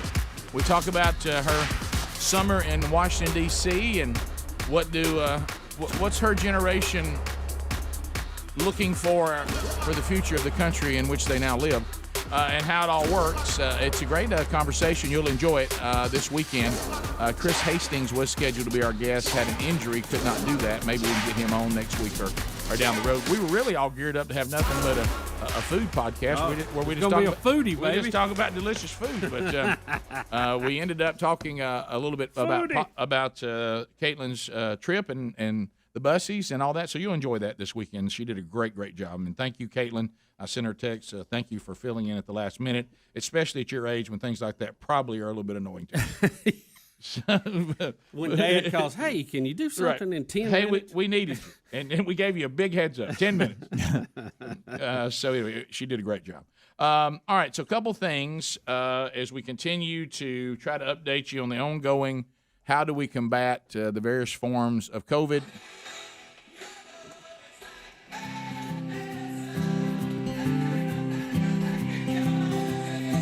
I was talking to some folks yesterday, and they, speaking on behalf of a society, they're saying they're incredibly confused at all the conflicting news out there, and no one has any idea what to believe and not believe.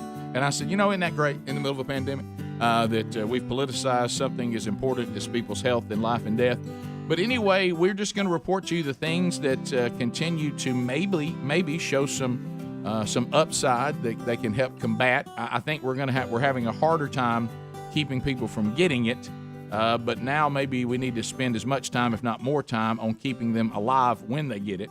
And so even though the survival rate is very high, and we're thankful for that, we'd love to get that survival rate to almost 100% if we could, if we've got drugs to treat it. So here's one that's been worked on, and we had this story maybe several weeks back, but it seems like, Bubba, it's gaining some momentum now, that there's a drug that is used to treat high cholesterol that can reduce the number of COVID-19 infected cells, they now think in the study, up to 70%.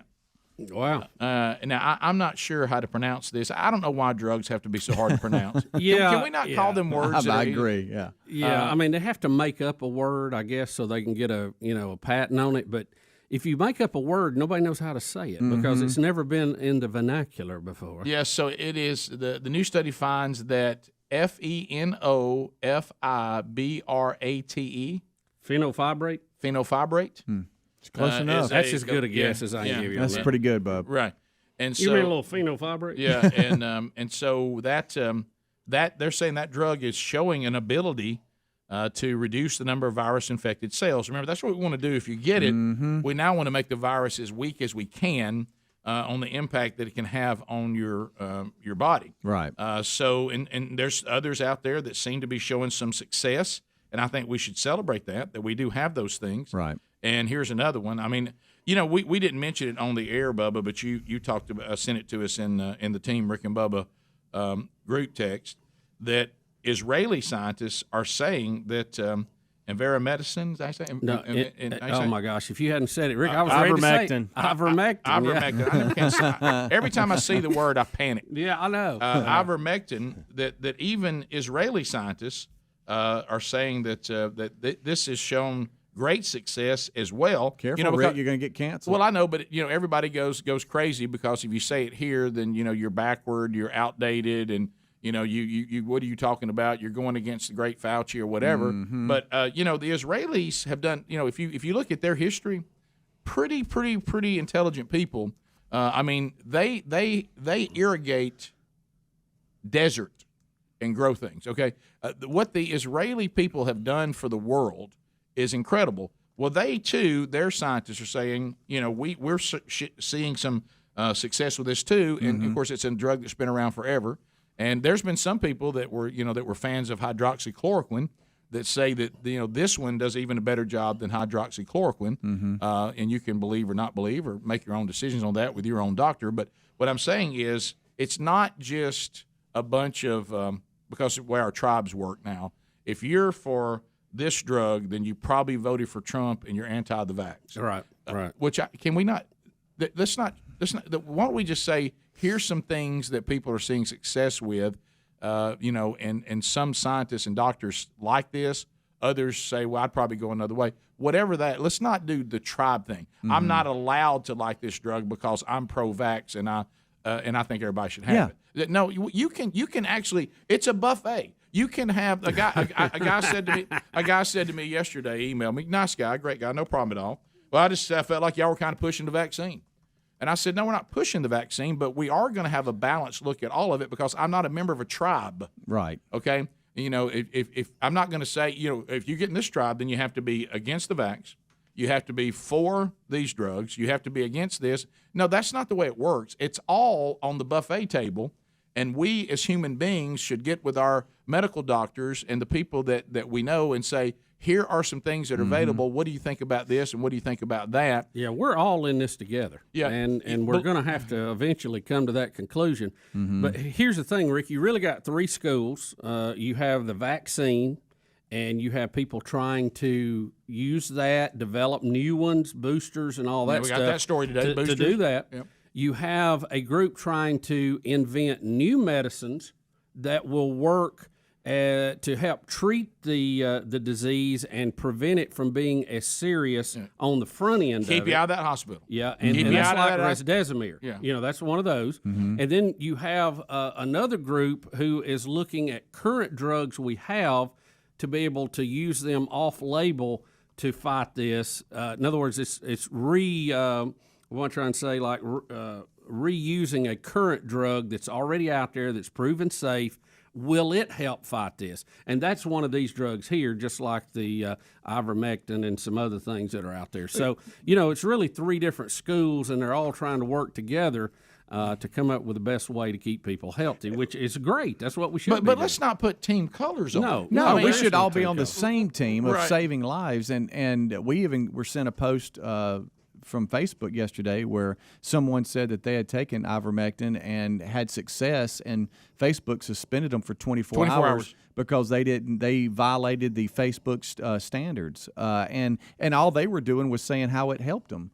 And I just think that's crazy because I mean what we're learning is, if you're vaccinated, whatever, but if you're unvaccinated and you haven't had COVID and early on you're treated with that ivermectin, where the results are it's helping and it's keeping people out of the hospital, but you can't, for some reason, you can't say that. See, I don't know why. What is the medical community so afraid of? We need all these reports to be able to be put out into the public domain, and then people test them, and doctors look at them and do their research, and let the medical people run their double-blind test on it, and just see. I mean, I don't think there should be anything off limits. I mean, that's crazy right now. You can live in a world, I know we can in a new tribalism, you can live in a world where somebody says, I'm thankful for the vaccine and I'm thankful for, what is it again? Ivermectin. Hey, I'm thankful. But no. If you're pro-vaccine, you can't be for ivermectin. I don't get that, man. What if I'm for the vaccine and ivermectin? You better get in line. That's not the right. Now you're crossing tribes. Right. I mean, what are we talking about? What if we just into people not dying? This is crazy. And what's best for them? Right. If somebody says, I don't feel good about the vaccine, so my plan is going to be if I get it, I want to be treated with some of these things that seem to keep me out of the hospital. Yeah. Okay. I'm going to take the vaccine. Yes, I can still get it, but I think that'll keep me out of the hospital. Okay. Yeah. And then somebody says, well, hey, I know somebody took the fully vaccinated. They got it, had a bad time, got in the hospital too. Well, probably. I mean, we're speaking in general here, and we're looking at, if you want to, if we want to talk about in general, 99 point varies a little bit here or there based on our new numbers, but we're still at 99% people survive it completely. But I mean, I'm kind of, even if I survive it, I don't want to go on some 2 to 3 week. Sometimes we've had some people that have been in the hospital for months, and they still survived it. I'd really want to avoid that situation if I can. Yeah, and so I'm gonna get down with my doctor, and if I end up testing positive on this one, and right now I've got the natural antibodies, and they still seem to be there, and I'm pretty confident. But I'm not sitting there saying there's no chance it could happen to me. But if it does, I'm going to get on the front end and get aggressive with it. I'm not going to sit around and wait till day 8 when they have me in ICU with double pneumonia. I'm not going to do that. No. And if somebody disagrees with me on that, then I'll find somebody else to treat me. But because I don't want to continue to do strategy that's not working. I'm just kind of weird about that. Well, Rick, this drug you brought up, the fenofibrate, has 2 trials underway in the U.S. and 1 in Israel testing the drug specifically as a COVID treatment. So hopefully we'll get good numbers on that. Yeah. And it makes me wonder, are there other high cholesterol drugs that also can help people with this? So, right. So the CDC has to approve it on treatment of COVID for the medical for people to get behind, because some of the larger chains won't even fill the prescription for ivermectin. I know. We're getting reports of that too. Can we start with the tribes? No more tribes. Rick and Bubba, Rick and Bubba.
22 minutes past the hour. Rick and Bubba Show, 866 We Be Big is the number.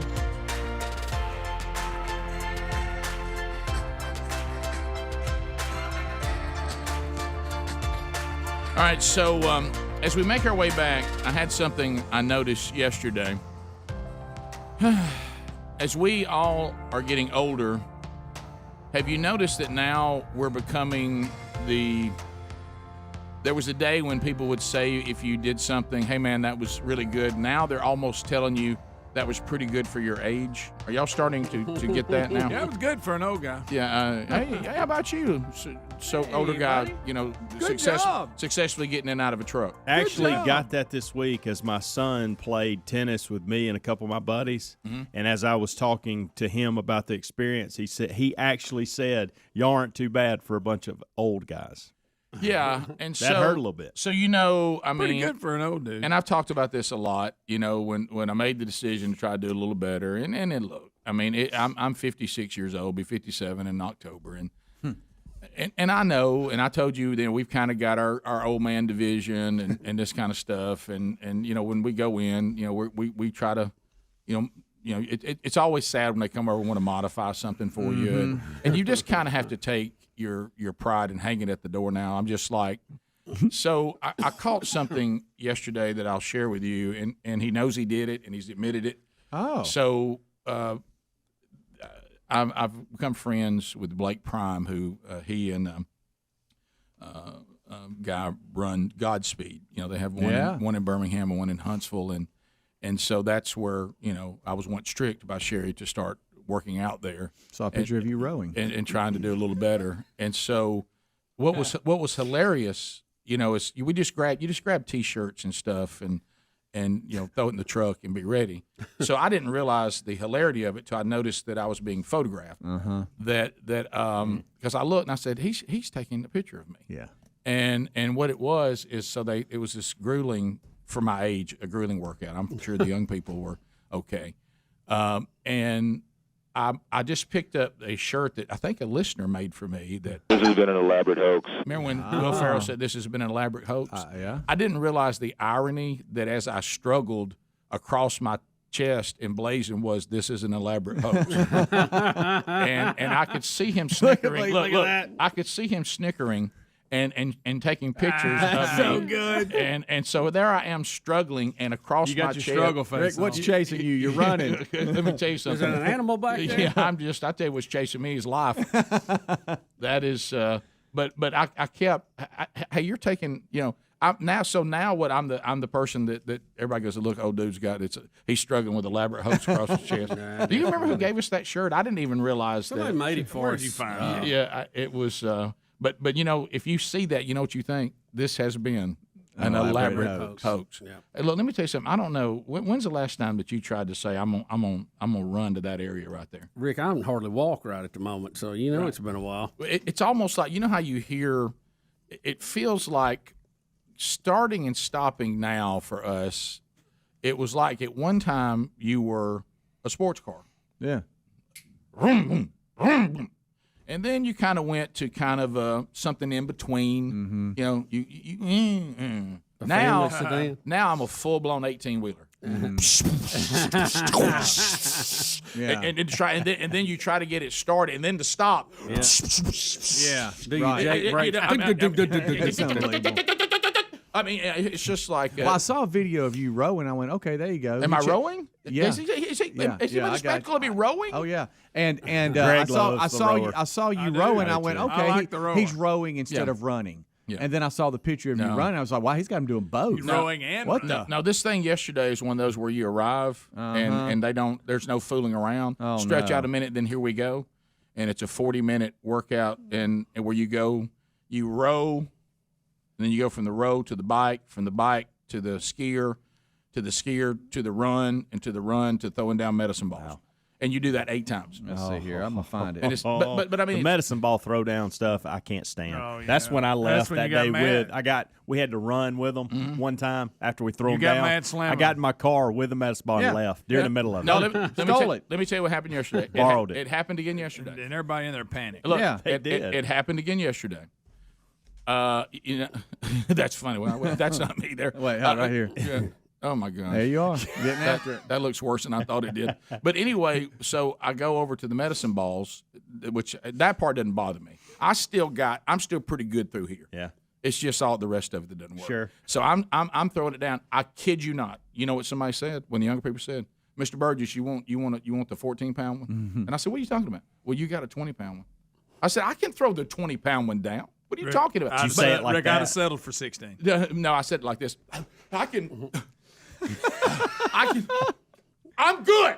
You know, I don't. You were thinking in your mind, "Wow, it would be better." But the first thing he thought of was, "That old man needs a lighter ball." Wow. And hey, I can throw the 20-pound ball down. I ain't got no problem with that. That medicine ball didn't bother me. Now everything else did. Sure. The rower didn't bother me. I love the rower. That running, I'm just too old to run.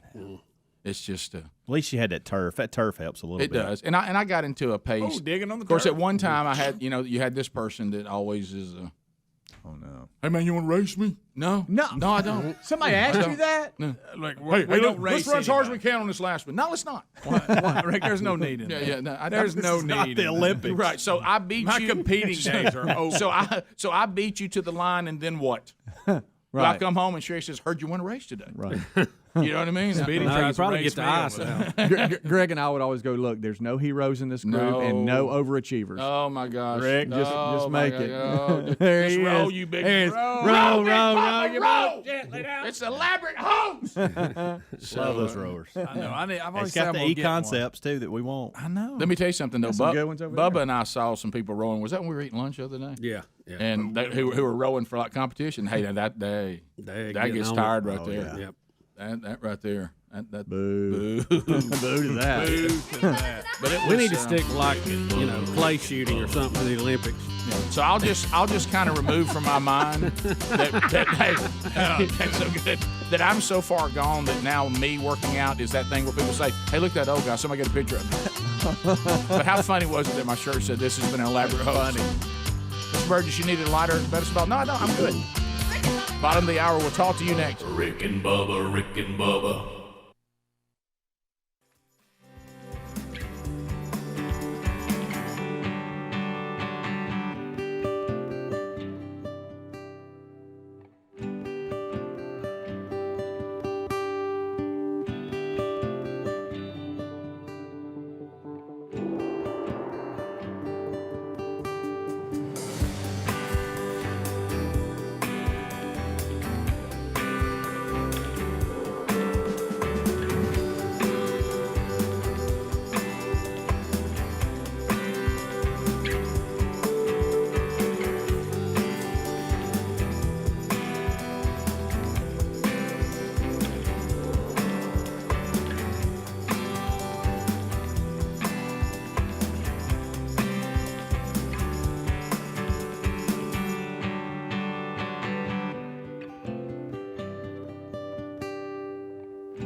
We're back, 35 minutes past the hour, and to the phones we go.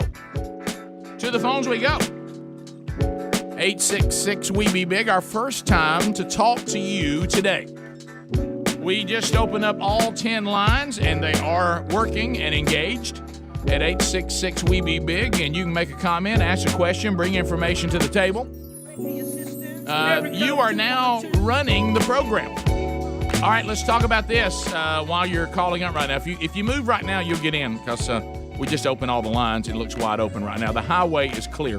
The path is clear. 866-WE-BE-BIG.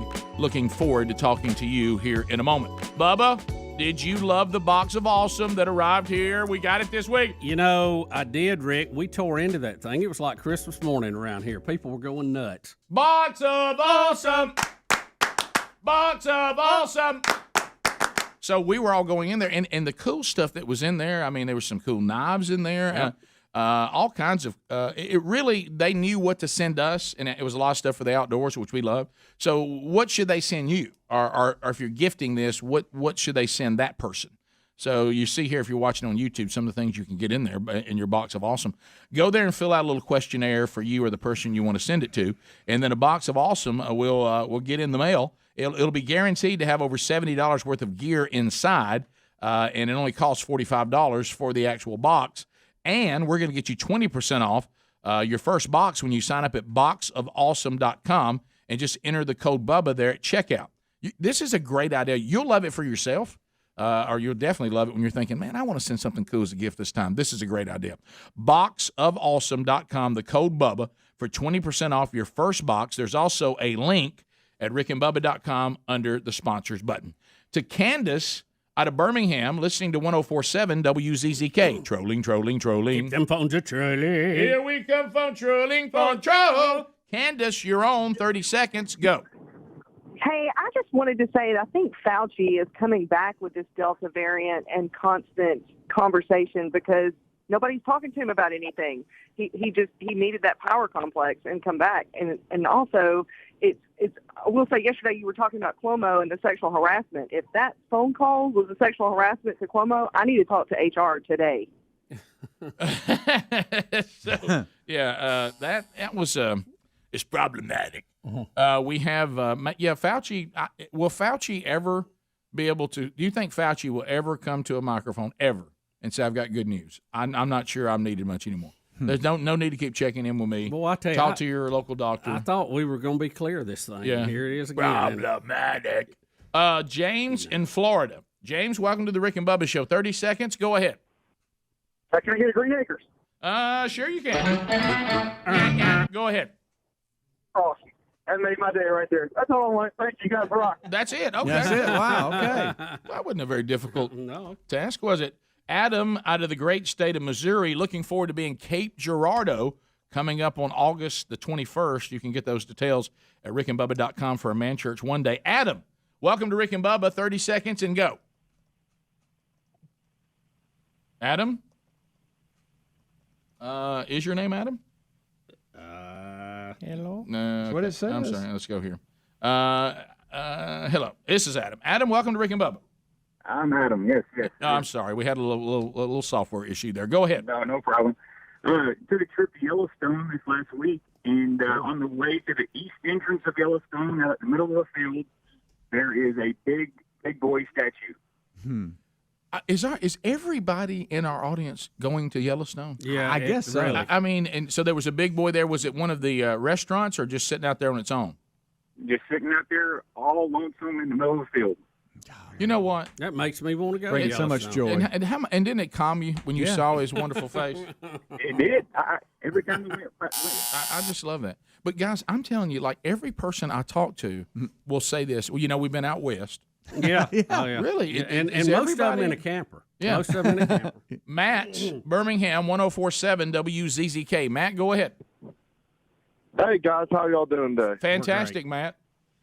Hey, I just wanted to talk to y'all about, we got all this cancel culture business going on, and, man, it just seems to ruin just about everything that's cool these days. And man, I myself, I canceled the NFL and NBA on my TV. I don't really watch that stuff no more. But, with college football changing and how it is, and, with all these teams moving around and all this name, image, and likeness stuff, I was just wondering, am I going to have to cancel college football too? Let me. I just want to bring something to your attention. You're dogging the cancel culture while canceling people. Great point, Rick.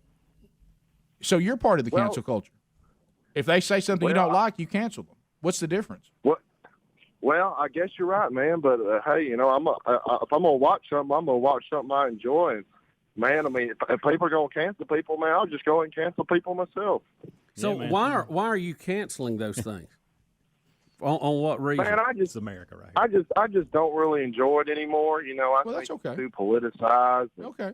All those drama queens are part of the NBA and the NFL, and they all want to be part of this social justice, all this, that, and the other. Man, Sure. I'm just ready for some college football here in months. But I thought you said you were going to cancel it too. I hope I don't have to. I hope it's still the same as I've remembered it for the past you had mentioned 20-something years. You mentioned the NIL, name, image, and likeness, and you said that you may have to cancel it over that. Now, how was that going to force you to cancel it? I'm just curious. I didn't understand what your logic. I don't know, man. I just I hope it's the same as it's always been, man. I've always loved college football. I've grown up in Alabama, and man, I just hope it's what I remember. I know times are changing, and I just hope college football is something that can stay the same amongst all the craziness going on in the world right now. Yeah. Well, here's what I would say if I were you in the future. I wouldn't use the word cancel. What I would say is, hey, I choose not to participate and watch it anymore because I don't enjoy it. But I don't care if other people watch it, because the cancel culture, they not only don't want to see it, they don't want anybody to be able to see it. So what you should say is, look, people have the choice to watch and be entertained by whatever they want, but these things about it, really, I don't desire to see it anymore. And I agree that you have the right to do that, and if enough people do that, maybe people look around and say we don't have an audience anymore. But don't use the word cancel while being upset with cancel, because when you say cancel, it means like you don't think it should be available to anybody. I know that's not what you meant, but in the NIL thing, I think we can get past that. But we'll see. But as far as I want it to be the way it was when I grew up, let me just go ahead and it may keep your favorite athlete at their school a year longer. Right. For those of you that say I want this game to look the way it looked when I grew up. You can stand at the dock and wait, because that ship has sailed. That baby is gone. That baby's gone.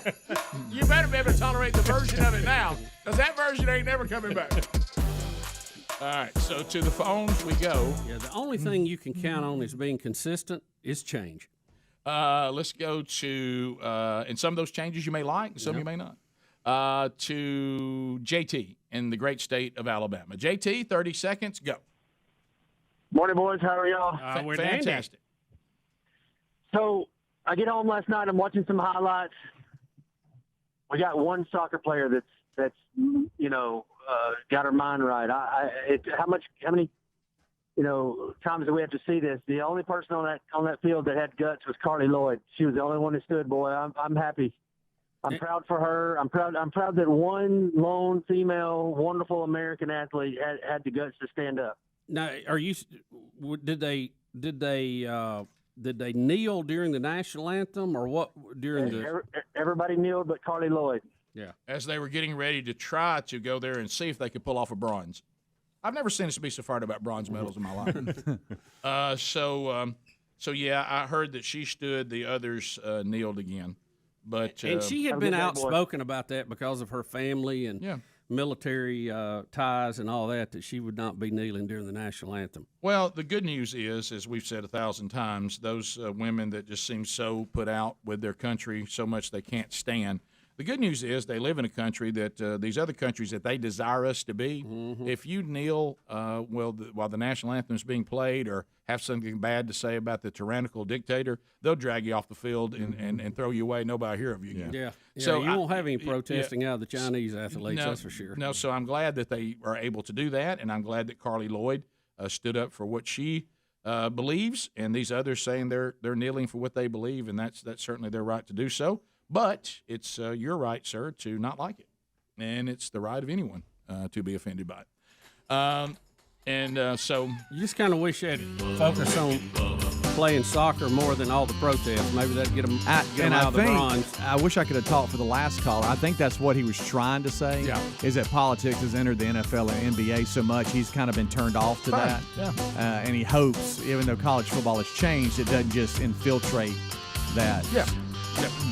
15 minutes to the top. Rick and Bubba, Rick and Bubba.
10 minutes to the top of the hour.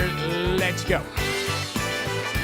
Things that you need to know. Tonight, you want to help raise money for Jacksonville State University Athletics and St. Jude Children's Hospital. Celebrity softball game tonight headed up by country music star Riley Green. And then they're at Jim Case Stadium. Then Riley will give you an acoustic concert right after that. So that's tonight, $20 at the gate at Jacksonville State University, Jim Case Stadium. 3 on the String, 50 years and still kicking. If you're looking for something to do, they're at the theater. They're at the BJCC in Birmingham, Alabama. One show tonight, a matinee tomorrow, another tomorrow night. Get those through Ticketmaster or 3onthestring.com. And I'll be in Huntsville tonight for Reman, the men's gathering. And we'll have some barbecue together and then spend some time together talking about who God's called us to be and how that is accomplished only in Him. And the standard, of course, is high. We'll talk about that coming up this weekend. There's a lot of things you can do in Rick and Bubba University. The podcast out tomorrow. Caitlin Bussey, Bubba's daughter, our guest. Philip is in Enterprise, Alabama. Hey, Philip, welcome to Rick and Bubba. How are you? How you doing this morning? Fired up, Philip. We're doing good. We headed down to Enterprise this morning. I just want to say I got the world's greatest listener, Rick and Bubba, in the truck with me. And he put me on the show, man, and we love listening, man. We just love listening. So he was a real friend. He introduced you to Rick and Bubba. He introduced me to Rick and Bubba, man. I knew nothing about it. I thought you guys was in Kansas City somewhere, man. He's like, no, they're up out there Safety Hill somewhere. That's awesome. That's so great. Well, that's great. great. In the first episode I got to hear, man, I heard one of you guys say, you got a better chance of surviving with a silverback gorilla than you do a chimpanzee. I'm telling you, Philip, you better write that down. That's an important thing to know. Them chimpanzees mean business. Man. They mean serious business, man. Serious business. Hey, man, we love the show, man. We just love the show, man. And we got some guys down in Mobile handling business. I'm pretty sure they tuned in. And just tell them thank you, man. A guy named Easton and Dylan. Well, thank you, Philip. Thanks for calling. Welcome to the Rick and Bubba Show. Yes, sir. We'll be listening every morning, man. Y'all keep doing a good thing y'all doing. Thank you, Philip. You're a great American. Yeah. Thank you, sir. Who would have ever thought, said, you know what, I didn't know about this Rick and Bubba thing, but I dialed in and they were warning me. They were warning me that if I want to face one or the other, the silverback gorilla versus the chimpanzee, go against the gorilla. That was the entry point to the show. Yeah, you just never know. You know, this show has a lot of information. Most of it is fairly accurate. It is, Yeah. but an important safety note. Yes, oh yes. Mark in Dothan, News Talk 1039. Mark, go ahead. Hey, y'all. I appreciate what y'all do. Thank you. I just wanted to touch base on, all these name changes, like with the pro football team, Major League Baseball. Right, the mascot, the mascots. I'm just going to wonder when they're going to get to the, the helicopters in the U.S., every one of them is named after an Indian tribe. I know. And I wonder when they're going to cancel the names and make the Apache and the Black Hawk and the Chinook and the Lakota. When are they going to change those? It's coming, But I'm sure, at some point. Nobody's noticed it know. yet. Probably shouldn't brought it up. It's written in there's some congressional, it may be a law, but years ago, and I've read it, and I can't forward it to you, we'd have to look it up, but years ago, Congress, they voted that every new helicopter model would be named after an Indian because back in the day, the Indians were the bravest, baddest fighters they were. So to honor them, they did it. That's what I've always thought. Nothing more than that. Yeah, I always thought a lot of these are done to honor. I mean, that's what I thought. I think they're wanting to wipe out mascots. It's going to be one of the greatest PR disasters of all time because nobody's going to know the history anymore. Nobody's going to know who they are. Nobody's going to ask questions. Nobody's going to go the extra effort to learn because it's going to be wiped from our society. Well, I hope they don't take my people's name on that creek and change it. Well, I started to say, not only that, you're going to have to deal with so many cities. Oh, my gosh. So many counties. States. If you carry it out that far. So hopefully, calmer and cooler heads will prevail as we move forward. Columbus, Mississippi. Let's go to Joey. Joey standing by. Joey. Hey, Joey. Hey, welcome to the show, Joey. Hey, guys, I wish I could say monkey grass, but I called in and won on the Wheel of Meat here a couple months ago. But congratulations. I got a question for you, Rick. Hey, how do you go about life? Like, do you go in to a store and everybody recognize you? And, like, when you're going to these events where you're preaching and stuff, how do you travel? How do you separate work versus leisure? Well, to me, when you do what we do for a living, it's a really, really hard line to find because we don't exactly come up here and sit around and act all serious. No. I don't know that the show ever really stops, but we travel different ways. And Bubba and I both can tell you, as far as the going out in the public, I think it's just the way we do the show. There really is no issue there. I mean, if someone, I get some people that say something or want a picture. I'm always honored. Yeah, we've never. I mean, there's maybe in 27 years, maybe one bad experience, but nothing. Everybody's super. I think the way we do the show, And Rick, that was at a sock mill in Fort Payne. it was. Yeah. But I think everybody, what you hear all the time by the way we do the show, because we're not putting on any airs really, is that they say, "Hey, I feel like I know you, and I think you should know me." And I'm like, "Yeah, that's the way it's supposed to be." Yeah. As far as travel, it varies. If I've got to come back and do a show, then if it's 3 hours or more on a driving trip, then I will fly in and out because I want to get back home, get in bed at the normal time. If it's on my leisure time, Sherry and I, we talked about yesterday. We love to go out and try delicious food. We love to go down the farm. If I had a day and I said, let's do whatever you want to do, I'm probably going to be down at the farm in the outdoors. I probably enjoy that the most as far as my leisure time. Yeah, and I've kind of moved to the lake area as far as my leisure time, getting out on the water, and I like to run a boat over a big rock every now and then, and Rock jump. things like that. Yeah, and I love the outdoors. I'm just not going to be in it as much this year. Yeah, well, yeah, and Sherry and I, Unless Rick invites me over. Yeah, well, we'll see. When Sherry and I talk leisure time, she usually makes a great dinner. We sit out on the screened-in porch. We talk about life. We spend a tremendous amount of time in Scripture together. We love those. Probably my favorite leisure thing with my wife it's my favorite thing every week is get up on Saturday morning if we don't have to go anywhere and sleep till we want to get up. We get up, we get our BuzzBox coffee. We sit in these chairs we have facing each other, or if it's cool outside, we'll go outside on the porch, and we just sit and just talk about life, talk about everything. The two of us hang out on Saturday morning is probably my favorite thing that we get to do. So it's to me, if I have leisure time, I want it to be leisure time because as the great pastor said one time when and I know I get a reputation that I don't rest, but I actually do. The appropriate amount of time I try to get in is when the pastor was told about his sabbatical by one of the church members that he shouldn't take a sabbatical because the devil never rests. And the pastor said, well, I'm not trying to be like the devil. I'm trying to be like Jesus who did. Yeah. So yeah. But, you try to balance it out, but we kind of have a game plan, and it runs pretty smooth. Sometimes you get the balance out of whack, then you get it back in line, correct it again. Top of the hour. Thanks for the question. We'll be right back. Rick and Bubba, Rick and Bubba.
6 minutes now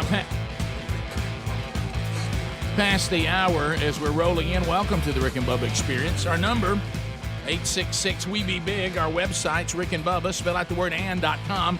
Go there for all the information about the Rick and Bubba Show, upcoming events. Shop the Rick and Bubba store. How can I get all the Rick and Bubba content? It is all there. Welcome back for a brand new hour. There's Bill Bubba Bussey. Rick, glad to be here, and thank all of you for joining us here at the Rick and Bubba Experience.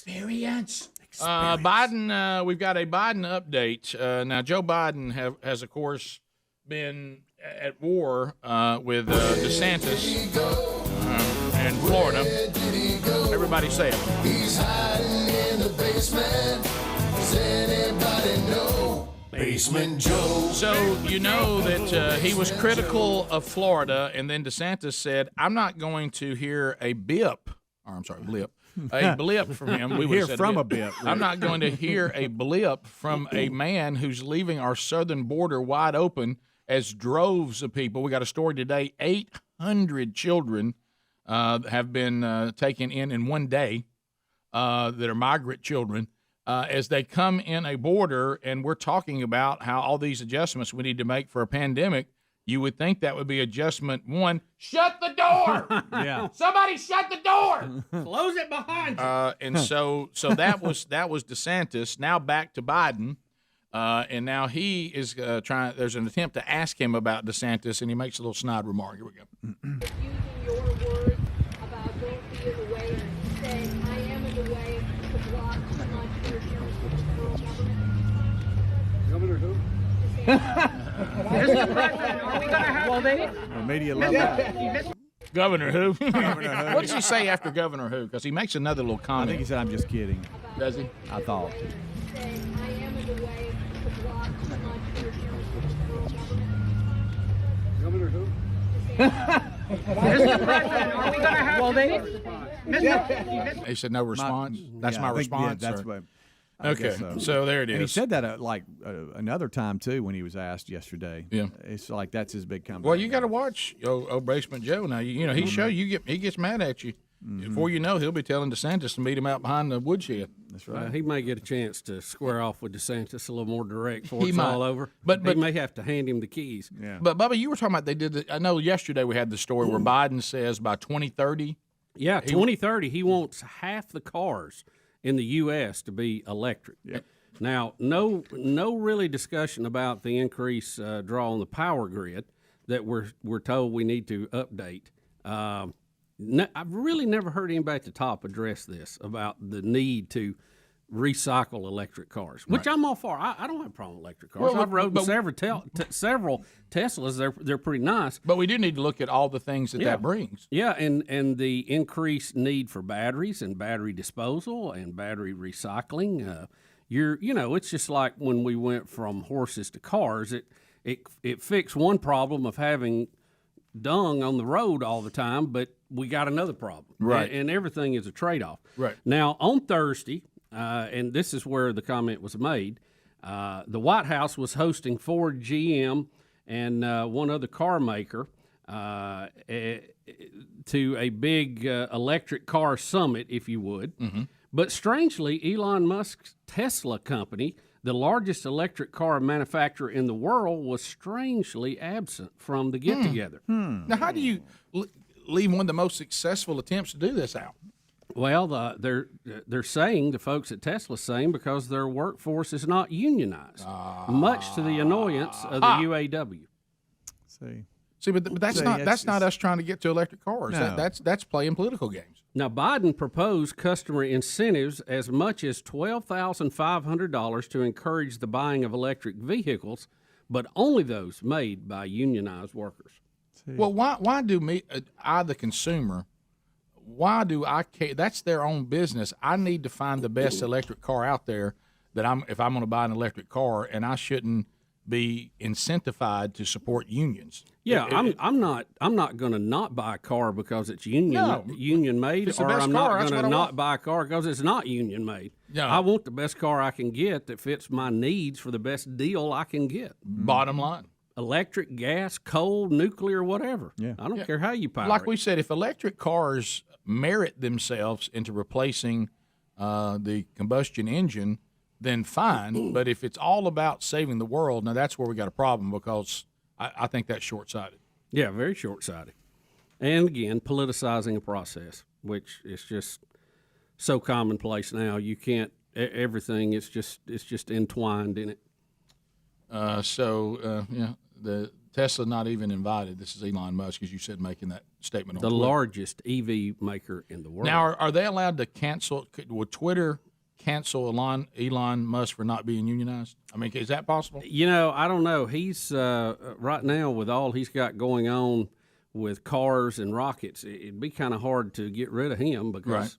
I mean, a lot of people want to see what he's doing, me included. Right. I enjoy watching some of that. But not if you're going to talk about trying to get. Matter of fact, he's launched a car into space. Right. We forgot that. Now, am I right? So President Biden says by 2030, Right. he wants half the cars to be electric. Right. That is correct. Half by 2030. I know, and part of this infrastructure deal has a lot of recharging stations on it. But, you know, Tesla has already put a lot of those up all over the place. Talking about the free market? Yeah. Capitalism. Look, if they find a market and we need them and they can build them, great. Yeah.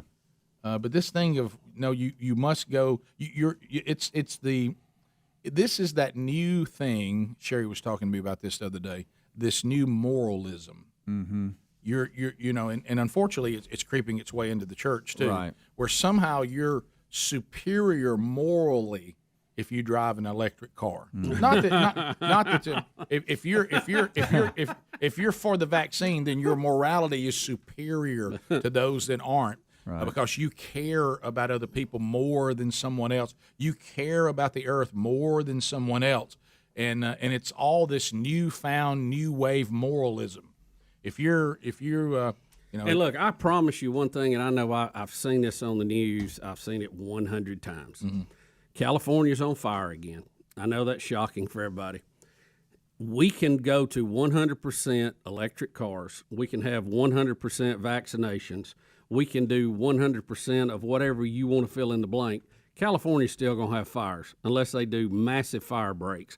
And even at that, they have to deal with these Santa Ana winds, which stokes the fire. I don't know that you're ever not going to have fires in California.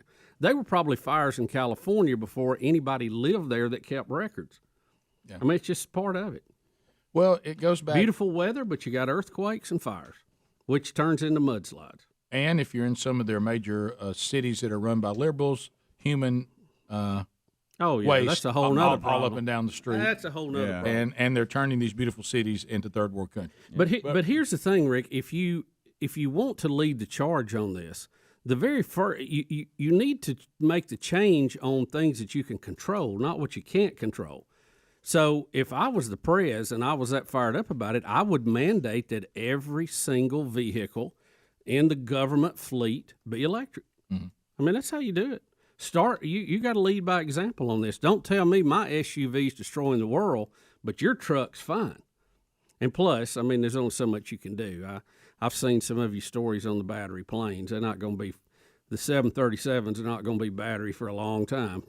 Battery airplanes. We have some. We have some. And Yeah, that's fine. I That's had fine. some That's too when good. I was a kid. It was called a toy.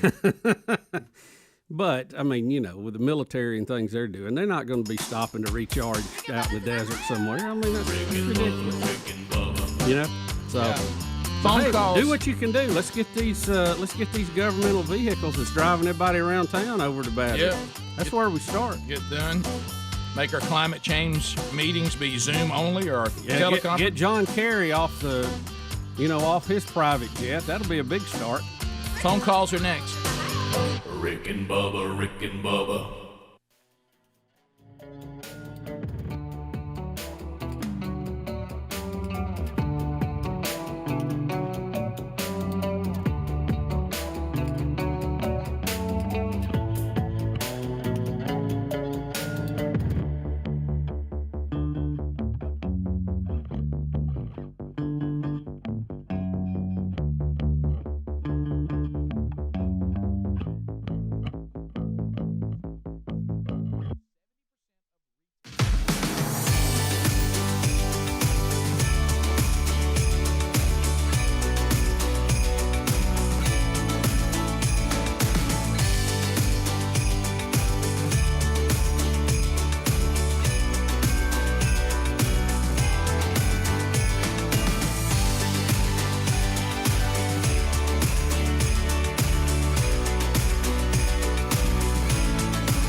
Christmas Day, Christmas Day, Christmas Day, Christmas Day is near. I know you feel it, it's in the air. That special feeling only happens once a year. Yeah, come on, get ready, let's spread some Christmas cheer. Oh, yeah. Let's celebrate good times with friends we hold so dear. Hey. On the fire, let's admire lights upon the tree. 'Tis the season, don't you know, for gingerbread and mistletoe. We can sing, go caroling to spread our love and cheer. Letting everybody know that Christmas Day is near. Christmas Day, Christmas Day, Christmas Day, Christmas Day.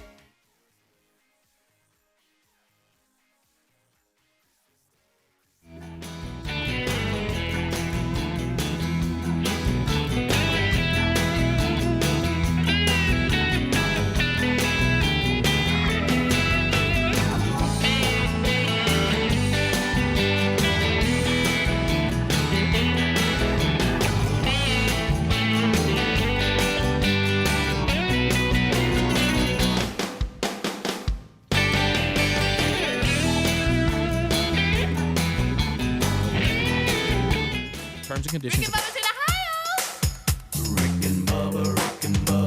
Pass the gravy, please. 21 minutes past the hour. The Rick and Bubba Show, 866 We Be Big is our number. Chris Wood, Olympic update around the corner. So, don't get choked over there. Wait, please. Did you tell Rick that? please let. Have you heard this? About Chris when he had his background, it was the Earth. I said, "Dang, Chris, are you on the moon?" He goes, "No, it's just a background." Just serious. Didn't crack a smile. To the phones we go. Will is standing by in Kentucky. Hey, Will, welcome to the show, buddy. Hey, how you doing? Good, We're great. good. Senator and Will. I was just going to ask y'all, have y'all seen that video where the Texas coach is in front of the senator asking, talking about going into the SEC? Yes. And he's talking about being competitive as of late, and she goes, well, you're 3-10 against the Horned Frogs. Yeah, and then she says, so I guess you just want to get beat by Alabama instead of TCU. Yeah. That's right. That was hilarious. I think Spurrier and probably everybody else in the SEC. I heard that yesterday. Yeah, live. Spurrier I had heard a little that. comment on it too. One of his backhand compliments. Yeah. What did he say, Gary? What was the Something exact about quote? they're talking about him moving if it's a good idea. He goes, for Texas, they can, if they'd rather struggle in the SEC than struggle in the Big 12, that's fine. Yeah, that's what he said. That was it. I guess that's fine. Joe in Illinois. Joe, welcome to Rick and Bubba. How are you? Hey, Green Acres, guys. Thank you so much for the call. What's on your mind? Hey, I just want to let y'all know that all day today on ESPN2, they're going to do ESPN The Ocho. So it's back. They've got foosball tournaments and pinball tournaments. So you know some of these bizarre things they do. I thought the first time they did it, it was just people clowning around. But I guess there's people that actually What's train that? for this. When they it's like ping pong, but they play it with their head. Do you remember that one? Yes. They hit the it's like a volleyball. They're knocking it back and forth on a ping pong table with their head. Absolutely, yeah. You know the commercial, Rick. I think you may have sent it to me, and we saw several people, doing spoofs on the Olympics. And oh God! One of them was like what the promo for the Olympics will look like 50 years in the future. And the games they were going to be playing. Yeah. And one of them, was with the belly flops and all that. But one of them was where you run and you slid in your socks to see how far you could go. So that's good. The belly flop was funny. It was like synchronized belly flopping. And it was the two big overweight guys. And you see them standing on the pool looking at their score. All excited. That's funny. And they were doing that the wave on the way down. And wasn't there a commercial, too, that had people like riding toy horses instead of real horses? Yes. And jumping over the guy holding it up. Here. Let's go to Billy. Billy! Billy! Billy! Good morning, guys. Hey, buddy. How you doing? How you doing? Great. Hey, appreciate you guys. There it is. Hey, I just want to weigh in on the electric car conversation. I was in Atlanta yesterday listening to talk radio Eric Erickson. Yeah. Anyway, they were talking about all the, electric cars things, and they was weighing in on a lot of different points. And one of them being the fact that, a lot of our roads are repaired from gas taxes. You do away with gasoline, well, what's going to happen to our roads, Oh, you're going to get charged, and they're already charging electric car people in our state a surcharge to make up the difference for that. And they will eventually, when they start doing it electric, you'll pay so much on your bill for the payment of that. I mean, they'll get it. Don't worry. Hey, don't worry. They're going to get it. I mean, it already costs you more now to drive one because you get that charge on your taxes from the state. So. And it was several $100s. So they're going to get their gas tax back. You don't worry about that. Hey, let me tell you what. Of all things you got to worry about, don't you lose 1 minute of sleep worried about the state having tax on for the roads. They're going to They're going to have that. Now they won't be near as committed as maybe being more responsible with the revenue that they bring in. Now, right, that's not going to happen. But they're still going to go get it. Diane in Alabama. Diane, welcome to the Rick and Bubba Show. Go ahead. Hi, morning. Hey, Diane. Good morning. Hey, a couple of things. One was I wonder about people like I have a friend whose husband went into the hospital for surgery on his lung, and the surgeon nicked his lung. All of a sudden, he was diagnosed with COVID. They could not repair the lung, and he died. And the cause of death was COVID. Yeah, we've had. I've had family members tell me, even back in the first wave, that their father's death was labeled COVID, and she actually fought against it, saying, "Look, you may have tested him positive for COVID when you knew he was dying, but he did not. That is not what killed him." And when you look at these numbers, you do the best you can. Have there been some things that have been labeled COVID deaths that maybe were a stretch? Like we said, it's one thing to die with COVID. It's another thing to die by COVID. Some of that's been going on, and I certainly don't know.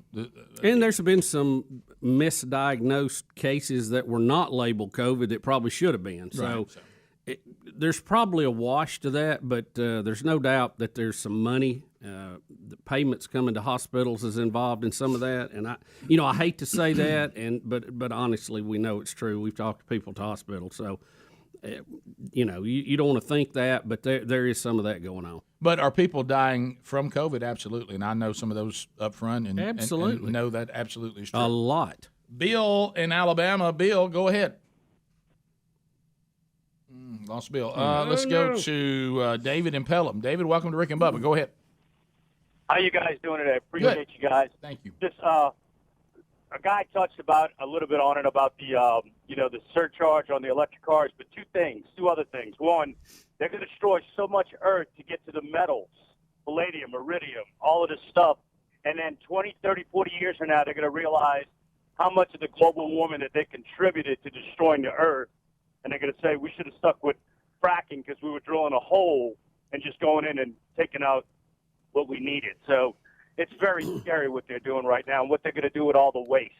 Yeah, David, we said it all along. It's like physics. You trade off one thing for another. When we went from horses to cars, we traded off stuff.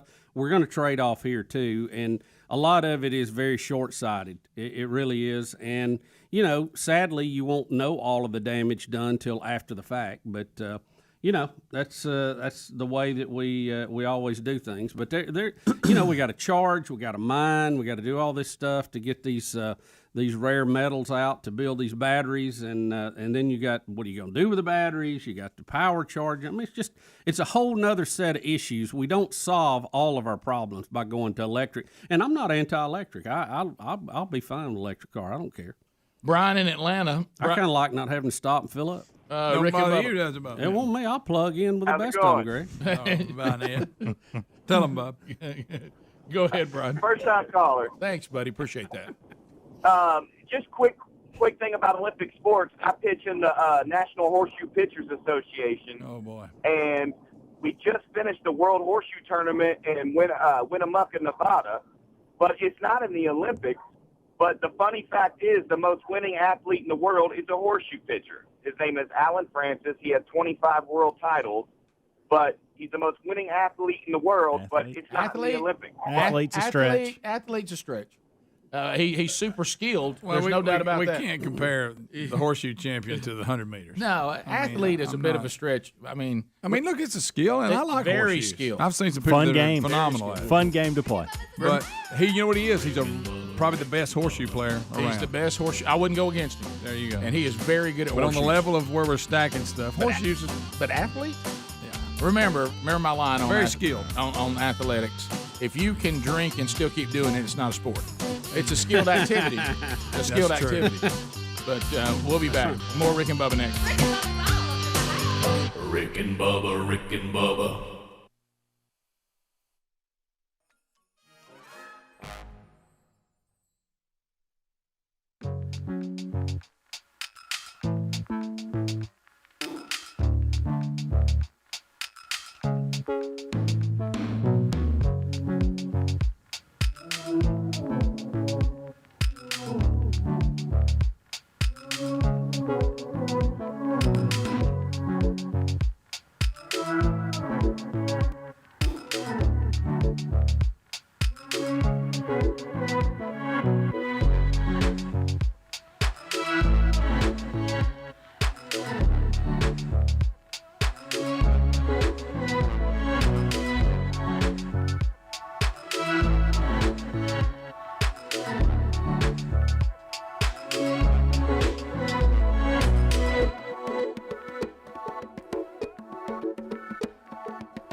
Minutes past the hour, the Rick and Bubba Show, 866-WE-BE-BIG is the number.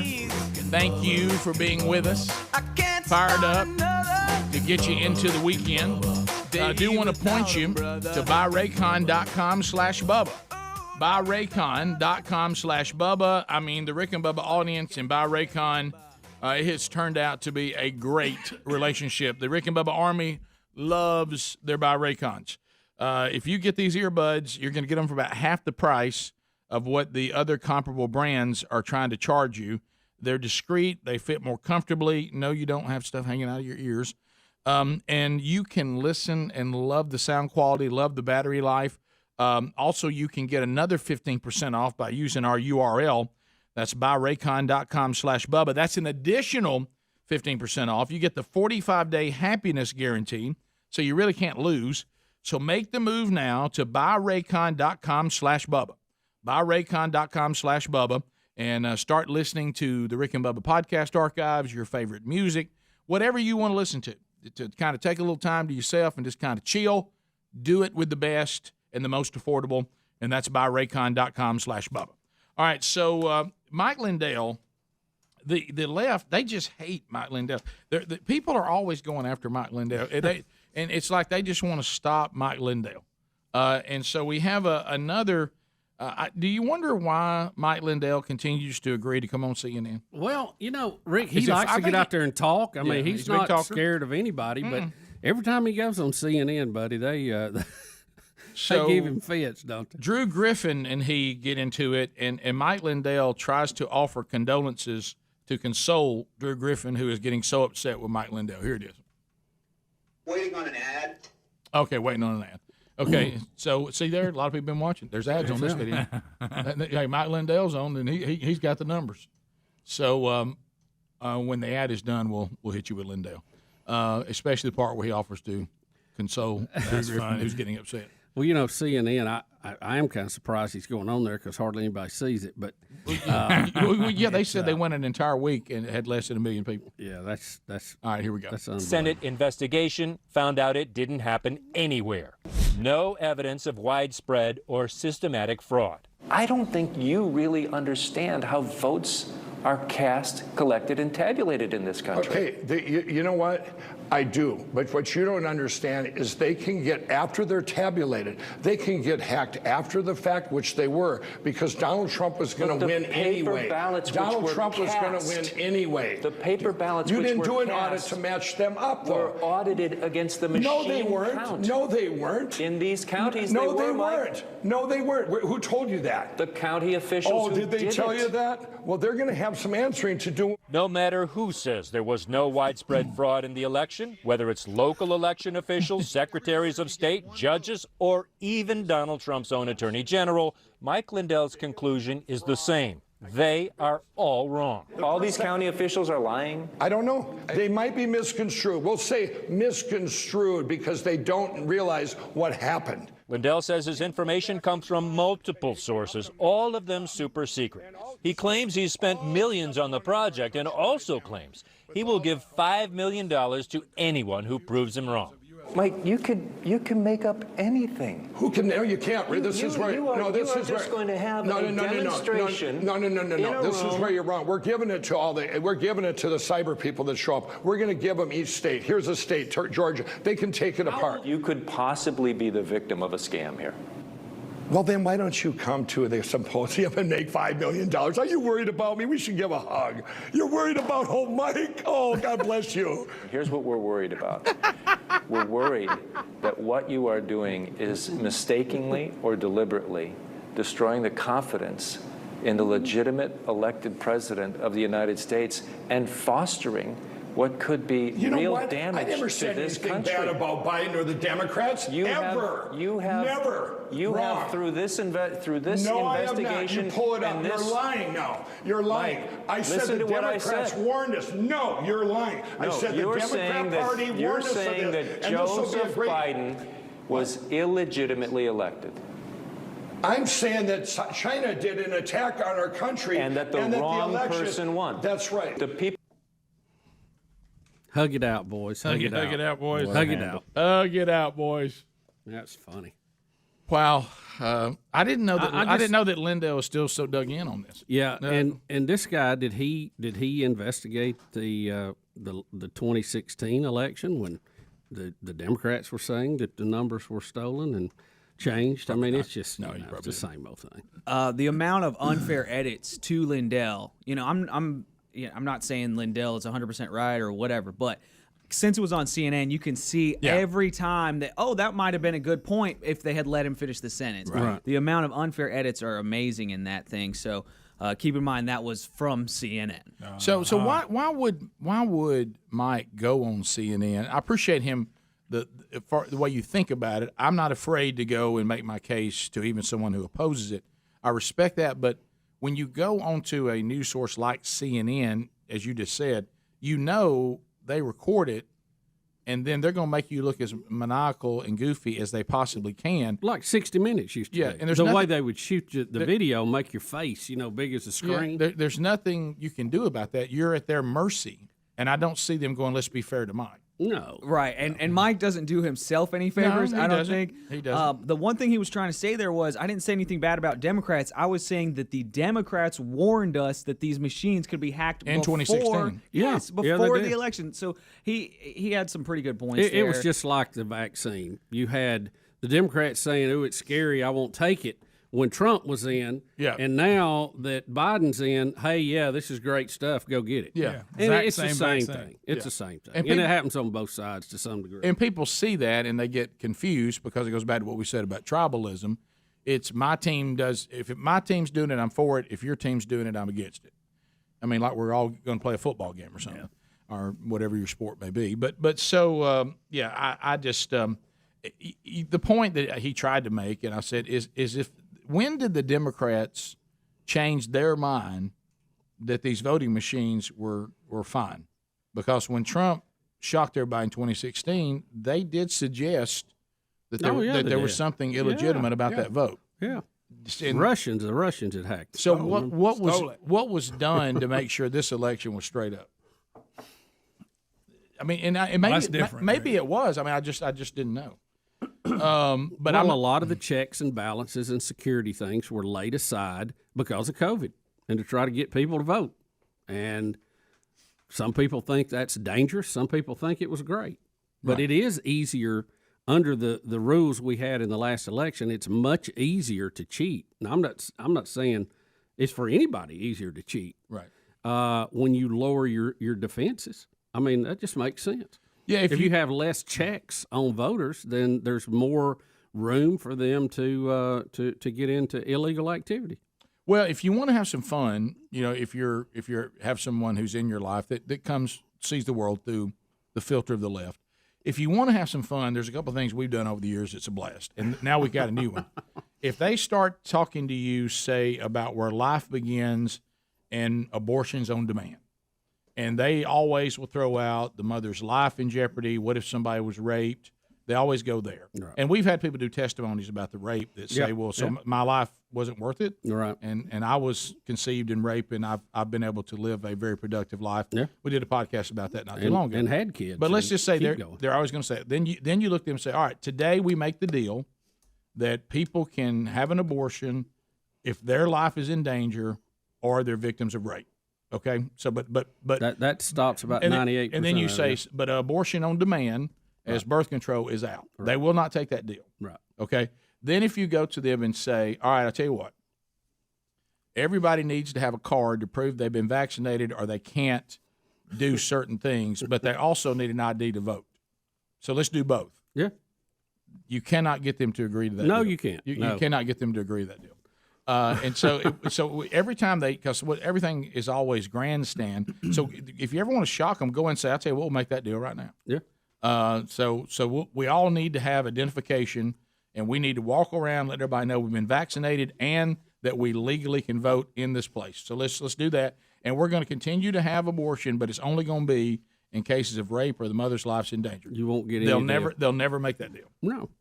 And the reason why is... Or, Rick, you can even argue when they come at you with the mandatory vaccine, hey, it's my body, my choice. They don't think so anymore. No, well, that's the other one. You can say, all right, let's do a my body, my choice, and that's going to include what you do with your unborn child and what people do with the vaccine.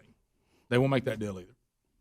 So when you force an emotional worldview to be consistent, it really comes unraveled. And you promote a choice, whether you want to have a child brought into this world or not, but they won't let you have a choice where you send them to school. No. A lot of inconsistency. Which means really they just have a way they want the world, and it really has nothing to do with all these other things. 15 minutes to the top of the hour, 866-WE-BE-BIG is our number. We'll be back. Rick and Bubba, Rick and Bubba.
the hour.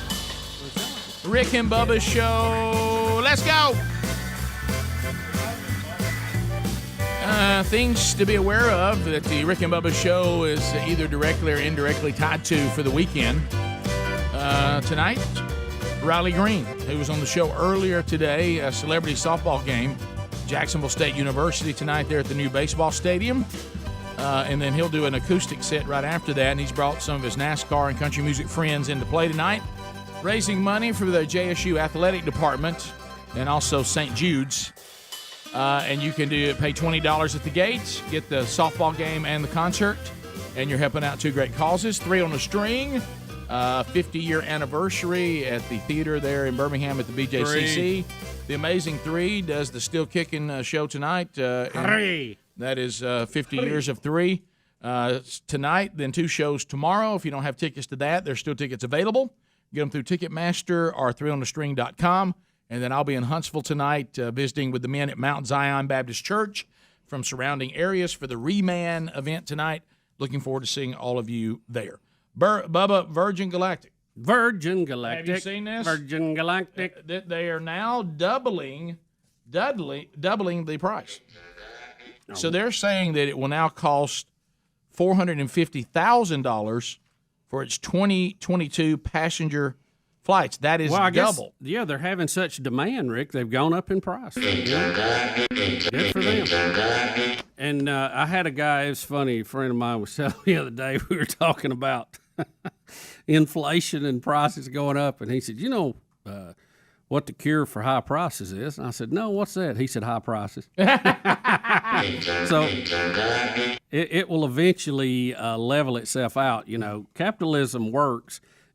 Sometimes it takes time for the water to get calm in the pool, but it will find the place of a willing buyer and a willing seller, and everything will move forward. So if you want to fly with Virgin Galactic next year, now it's $450,000. Okay.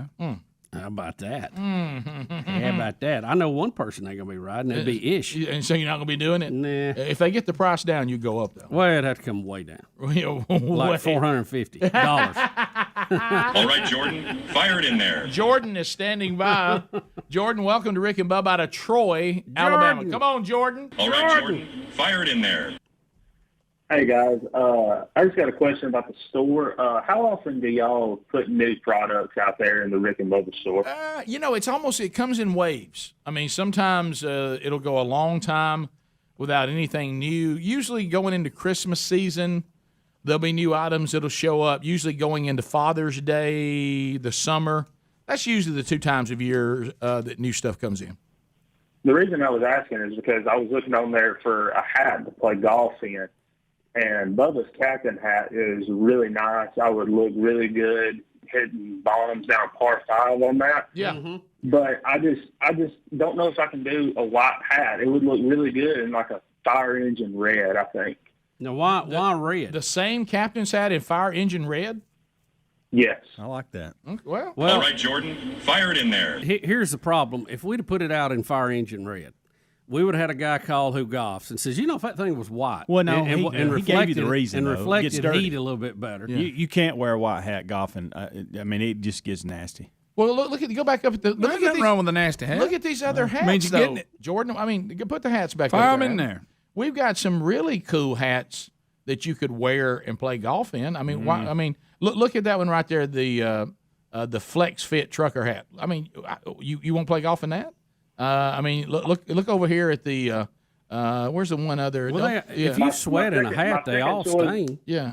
My second choice to get would be the Rick and Bubba 94 one. I love that hat. That's a great hat. There it is, right there. What about the bucket hat? Because you can't play golf in that. I would say, Jordan, try that white one too, and just wash it. Good night. Yeah, doggone it. Or get your greasy hands off. Have a good one. Hey, thanks, Jordan. I appreciate your feedback, buddy. Fire it in there. Yeah. It's just hard to hit kill turn. Hit the perfect spot. Everybody's happy. Well, that's why we have multiple choices. Right. Bubba's mad about it. What do y'all got against the red hat? I never pictured the captain's hat for playing golf. I pictured it for being El Capitan. Yeah, I picture that down to the lake because when I drop in the water, I put it right back on. What about there's a red hat over yonder? Driving in my Hendrick Jeep, waving at everybody. There's a red hat over yonder. Steve in Anniston. Steve, go ahead, buddy. Scuba Steve. Good morning, guys. Hey, buddy. Hey, there's a new theory out there on the UFOs. Yep. That they're actually just billionaires from other planets. That's funny. Good one, That's buddy. funny. Well done. That's It was a good all right. one. Yeah, intergalactic. Fred. I need you to hit that a little more, Rick. I like you want me to keep Yeah, I like it. just every once in a Just while. out of the blue. I enjoy it too. Bubba, Netflix has a new series about the starts with Roswell and works its way through all these UFO sightings that the government's Have you releasing jumped in? info. Yeah, Is it good? they interview Travis Walton. Do they really? Man, it's pretty good. I'm gonna tell you that one is one of them is just disturbing. So what's the name of it, Greg? What? You got to be. It all popped in the top 10. Yeah. What is it? yesterday on Netflix. What's I it saw on it. Netflix? Something about UFO. You got to be in on that. Yeah, I'll look that up this weekend. What's Craig. the organization they put together to investigate all that? The Blue whatever. Blue Book, Project Yeah. Blue Book. Yeah, they back talk in all the about 50s. Oh, that's all right. Craig in Alabama. Gregory, go ahead. They mentioned Betty and Barney Hill. Probably. Hello? Hey, go on ahead, man. Craig, you're on. Yeah, it's Craig. So Craig. Green Acres, guys. Hey, thank you, sir. If you've noticed, most things that are addictive end in INE, nicotine, caffeine, cocaine, et cetera, et cetera.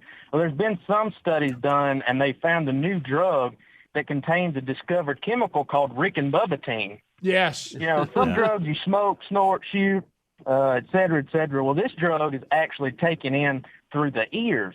Watch it. Research has found that rickenbubbatine releases dopamine, the chemical in the brain that causes happiness and pleasure.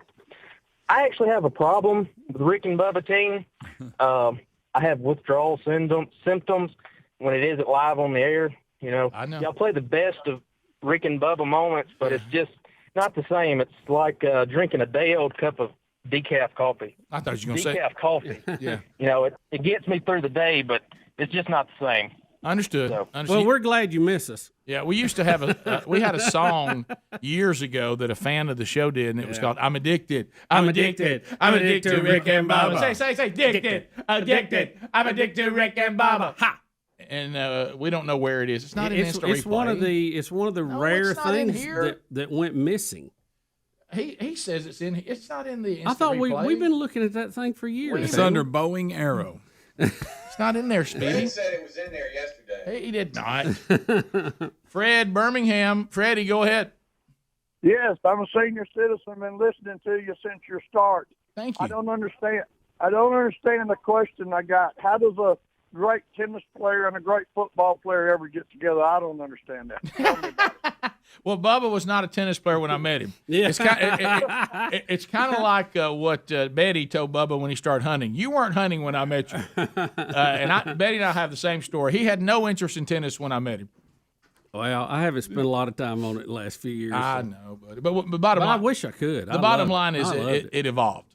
You know, there's things that have evolved. Need to make a run, get back. Yeah. Did you really? Oh, I'd love to. You talking about come play. back? Yeah, I missed 22. playing. Come back 22. You know, there's an over 40 state championship tournament in Auburn this weekend. I've got some friends going down to that. And I thought, in the old days, I'd be going with them. Yeah, but in the old days, to go to the over 40 when you're 42, different than going when you're 57. Well, they have over There's 50. over 50. That's where you need to be. That's where you need to be. There may be 55. Yeah, I need to start looking at that 60 crowd now. Top of the hour. Rick and Bubba, Rick and Bubba.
radio.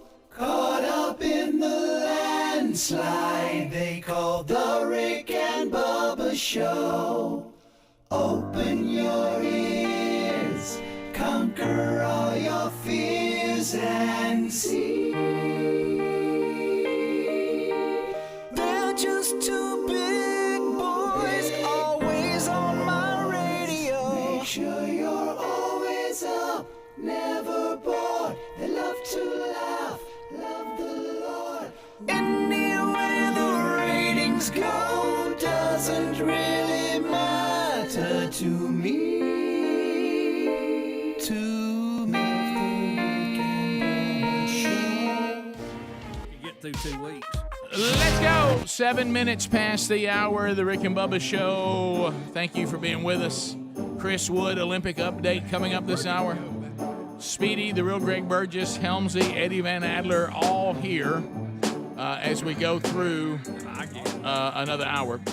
So we need to welcome back to Mr. Bill Bubba Bussy. Hey, Bubsy. Rick, glad to be here, and thank all of you for joining us here on the program we call The Rick and Bubba Show. We entered into an arrangement with Chris Wood. Some of you in Rick and Bubba land know him best for his portrayal for Black Friday, and also the play-by-play announcer for UAB hockey. Yes. Is that correct? 16-1. 16-1. Chris has a real difficult time making appointments, and even if you've talked to him 10 minutes ago. Yeah, so every time we have an Olympic update, you look right there. we start with our search for Chris Wood. Then sometimes we find him, sometimes we don't. It's almost like the women's soccer team looking for gold. It really is. You're gonna leave. Enjoy the lake, buddy. You're out. See ya. You're out. Pontoon. Take your tune. You beat up tune and go at it. Go at See you, Silver Forest. Right. I mean, it is flowing today. I'm telling you. Right above the logo. One time my face tickled. I looked one of the hairs. I got a button. I'm buttoned up. But some of us getting out today. It's got I'm not gonna be. I'm not gonna look. I'm not carrying a priestly collar. I don't have to be buttoned up. No, you don't know. I got a little air. You got to turn it down. Greg, thank goodness I got my glasses on. It got my eye. What's that? Spider. But the I'm tickled the back of my neck. If you notice, for some Speedy's reason, the one that's wounded, not you. listen, for some reason, I don't know why, Silver Forest Humor owns both. I know. He loved it. Rick, he went behind my chair and I thought a spider was on my neck. Rick, I was like, hey! Oh my God! Get it off! Oh, Get it off! that's Get hot, it off! man. By the way, can anybody keep their cool when you go through a spider web? No, Anybody? and you can't get it off of you. Oh, I know. What about when you get one on and you just can't get it off? And look, you talking about water and boats and docks. I don't know what it is about a dock. Oh yeah, they love it. They love a good I've dock. never. It's like a spider hotel. Yeah. I have never in my life Oh, seen my so God. many. They like the You view. can have a barn, and you won't have that many spiders in. You have a Man. garage, you have a basement. You put a dock up. Oh my gosh, Spider they come City. from miles. So we have been we've told Chris Wood several times to give us an Olympic update, and either we can't find him, or when he gets on, you can't understand Well, him. that 20-minute window he had, Rick, Yeah. he just couldn't stay So still. this time he missed his appointment again today. We're going to try Zoom today. And then you said, so in 20 minutes you're ready, and he said yes. And then in 20 minutes we couldn't find him again. Yeah. Well, Completely I've gone. discovered the problem. So you're correct, Rick. About 45, 50 minutes ago, we were supposed to have him on. That didn't work out. So I sent him a text, and I said, how about this time? I adjusted and didn't hear from him. So then I start calling, and then I can't find him. Then all of a sudden my phone rings. Here he is. Here. My phone rings, and it's him. He goes, hi. And I'm like, you okay? He's like, I just woke up. And I'm like, okay. You've got to be the most well rested. And then I'm like, okay, let's go 20 minutes. Well, then he just calls me back and goes, blah, blah, blah. I'm like, are you okay? That's it? And he said, I fell back asleep. Chris, are you there? Yeah, I'm there. Okay, buddy. Good night. Good gracious. And so he fell Is back he a asleep. narcoleptic? It must be, Rick. Chris, I need that video on, buddy, for this to work. Is he narcoleptic? Well, he got it worked out this morning. Right. And now I asked him if he played games all night. He goes, no, not all night. was beach volleyball on late? They did win a gold medal, by the way. Yeah, they won a gold Chris Wood last medal, night. too. Yeah. Hey, Greg, and he focuses only on Team A. Oh, yeah. He's not that big on Team B. Didn't they have a Team A and Team B? Yeah, something like that. I just saw the Team A one to go. Rick, no updates on It was the men's Alex and side. April. That's where they get that. Oh, I didn't know that. Yeah. What have you Well, got? now I hate it. Look. Yeah. Oh my gosh. Okay. Rick, He's trying to he's get on sick. he's on the moon again. Greg Burgess. Oh my gosh, Chris Wood's on the moon. Rick, what's he doing? What's he doing? Face. He looks like he's hovering on the Hey, Chris, are you there? Chris, Chris, are you there, buddy? Yeah, I'm here. Okay, man, you're looking good. Oh, thanks. Chris, are you on the moon? And that's a view of the Earth. Is that the Earth? Yeah, he's on the moon. He's on the moon. Are you on the moon, Chris? No, I'm not on the moon, guys. say that again. Are you? This is the backdrop here. Did Adler help you light that scene? Yeah. I'm no expert on tone, and probably wouldn't have chose that background for you, Chris. Just saying. Maybe a daylight look. Yeah. Just maybe next time. It does kind of give that kind of feel, though, that like maybe God's voice is coming from the universe. That's true. Or the mafia's after him. He's going to testify against him, and we're hiding his identity. Chris Wood. Rick, I'm with you, but we haven't got to that day where God said, "Let there be light." Yeah. Rick, Yeah, y'all. Chris, what are you doing? Chris, let's take away that. Who cares about the Olympics? Let's do this the rest of the show. The Olympic update's the worst part of this. I mean, it's Chris Wood that's funny. It's just pursuit of Chris Wood. Chris, any way you can take out that Chris, headroom, please, buddy. please just sit still. Yeah, Why Chris. do you keep going back down? Why you keep singing? He's completely gone. He's gone. He's like a rocket. What is he doing? You, Chris Wood. He's on a trampoline. It's so complicated. It's like something Look at his hand. Look at his hand. Should we help him? Is he in trouble? Are you being attacked by the chair? What if you could actually see him better? It'd really be funny. Chris. Greg, please. All right, go, Chris. We got you. That's perfect. Perfect right there. Right there. That'll work, Chris. I don't know what to do. Well, I know that Chris is excited because volleyball won a gold medal. How about that, Chris? Chris? Trying to bring it back. But we got to do something. Chris, just stick with that. That's good enough. That's Chris, perfect. that's fine. Yeah, that's good. We love seeing your eyes. Greg, he looks like now he's a character on Teletubbies. You don't remember Ziggy?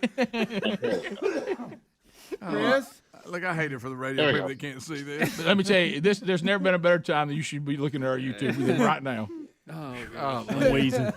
Somebody grab my inhaler. Yeah. Where was he going? all right, Chris, are you ready? My. Yeah, I'm ready. Oh, Chris. All right, Chris, go ahead. Give us the 60-second, then we'll come back and talk to you after the break if we can find you again. All right, so give us your update, Chris. Olympic update. Are you ready? 60 seconds. And go. Here's the latest from the pandemic-delayed Olympics. In beach volleyball, the combination of April Ross and Alex Kleinman won a gold medal for beach volleyball for Team USA. In other team sports, in men's basketball, they beat Australia 97-78 with Kevin Durant scoring 23 points, and they will play either France or Slovenia for the gold medal. In women's basketball, Team USA beat Serbia 79-59. That's their 54th win in a row in an Olympic competition, and they will go for their 7th straight gold medal. They will play either Japan or France for the gold medal later this weekend. Okay. In men's baseball, they will go for the gold this weekend. They will play Japan. That will be coming up on Saturday or Sunday. Yeah. And Keyshawn Davis will be fighting for the gold medal in boxing. So far, coming into today, Team USA has 92 total medals. They lead all nations combined. 30 of the 92 are gold medals. In other sports as well, in women's volleyball, the women will play for the gold. I'm sorry, Chris. A lot of volleyball in there. Chris, all right. That's your 60 seconds is up, but when we come back, we do want to talk to you. I like this setup much better. Yeah. Okay. We're going to talk more about a couple of questions that we have about the Olympics and your ongoing struggle with narcolepsy.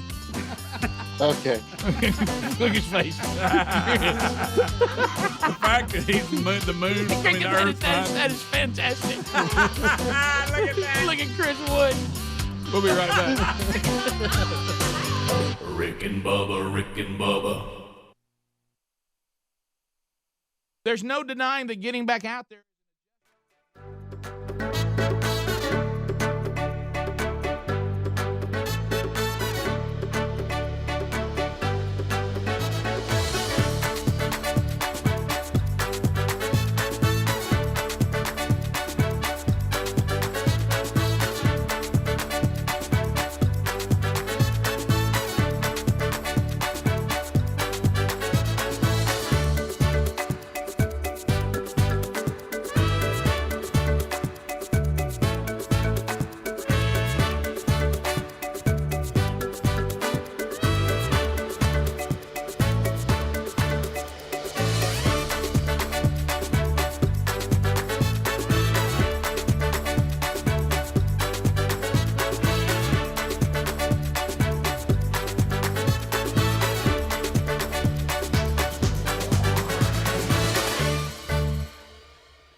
We're back, 22 minutes past the hour.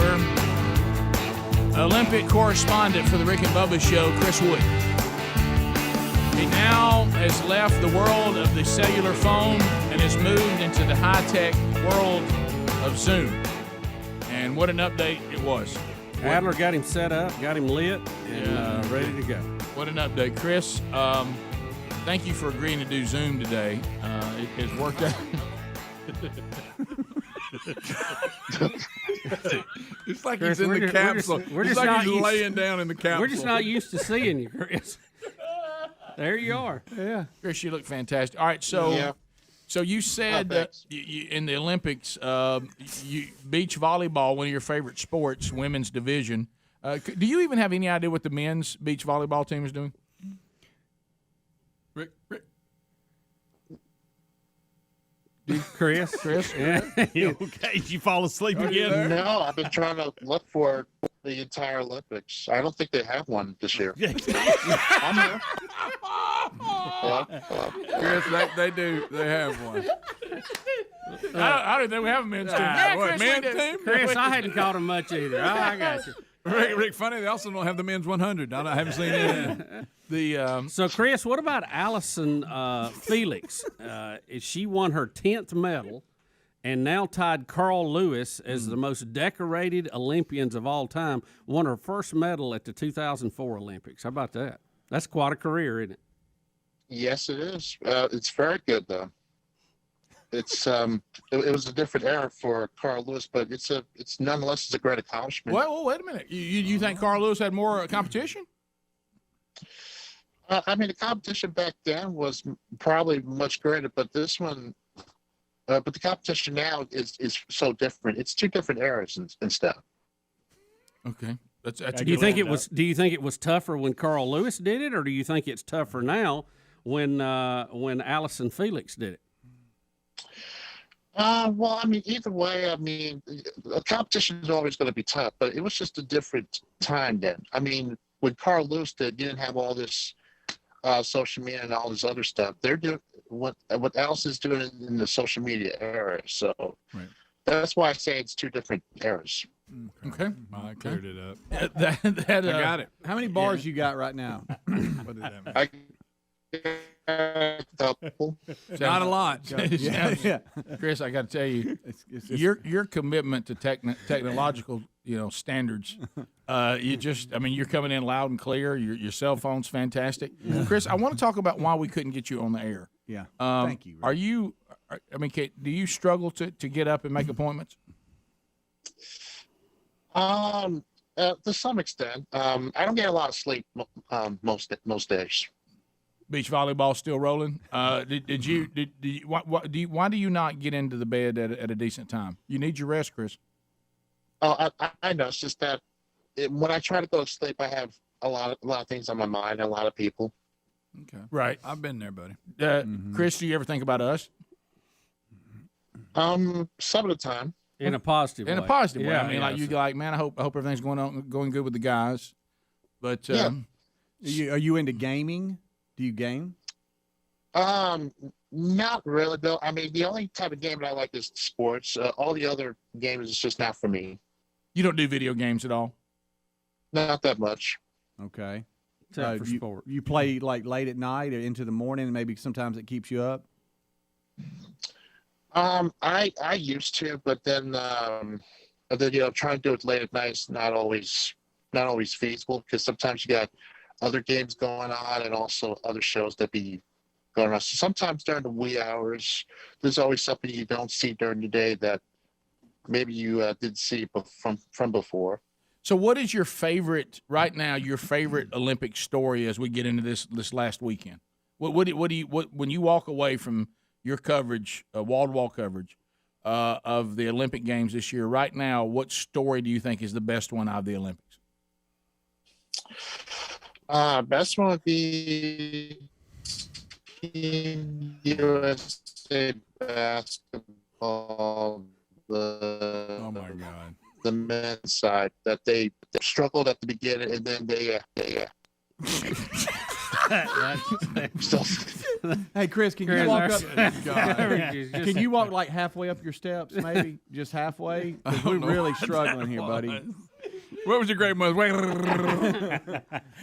I think he said the men's basketball on the men's Started side. out rough. Started rough. They got they're going to play for a gold medal, right? And but they may have to play France. It dusted them last time, so I don't know. Yes, that's what I was going to ask because I haven't been keeping it with. So they haven't played France again yet. That'll be the gold medal game. It will be if they get to them. The U.S. is in the championship gold medal game, and the other two is yet to be decided. Or if it has, I don't know who won it. Chris, do you know who's playing to face the USA? And when is that? Do you know? Well, they're going to face the winner of the France-Slovenia game, and that game's supposed to take place later on today. Okay. After that, the championship game is supposed to be at some point on Sunday. Okay, Sunday. Okay. So Slovenia or France will play USA for the gold, and you think how badly the team looked in the beginning to make it to the gold game is the biggest story in the Olympics for Chris Wood?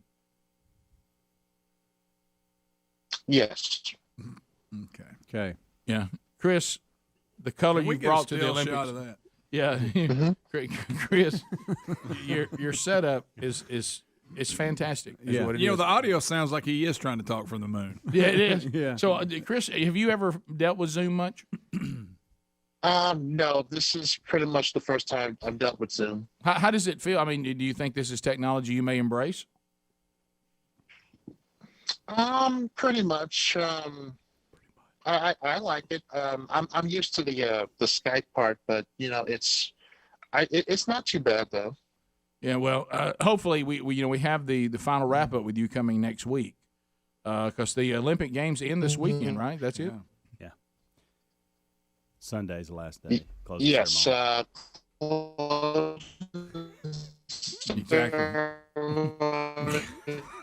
Why can't he Zoom us from his At some cell point on phone Sunday. service? That's what he's doing. At some point on He's Sunday not on into a Monday. Well, Chris, That's good.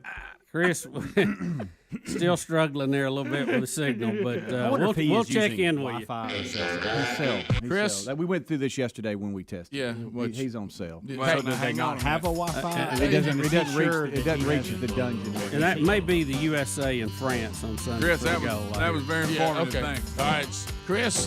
Thank you very much. Once again, I feel like I was on the front row. We would have got more out of Corey the Coyote. Thank you, Chris Wood. Looking good today, buddy. Looking sharp. All right, thanks, guys. Hey, buddy. We'll be right back. There you go. More Rick and Bubba coming up right after this. Rick and Bubba, Rick and Bubba.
35 minutes past the hour of the Rick and Bubba Show. Thanks for being with us.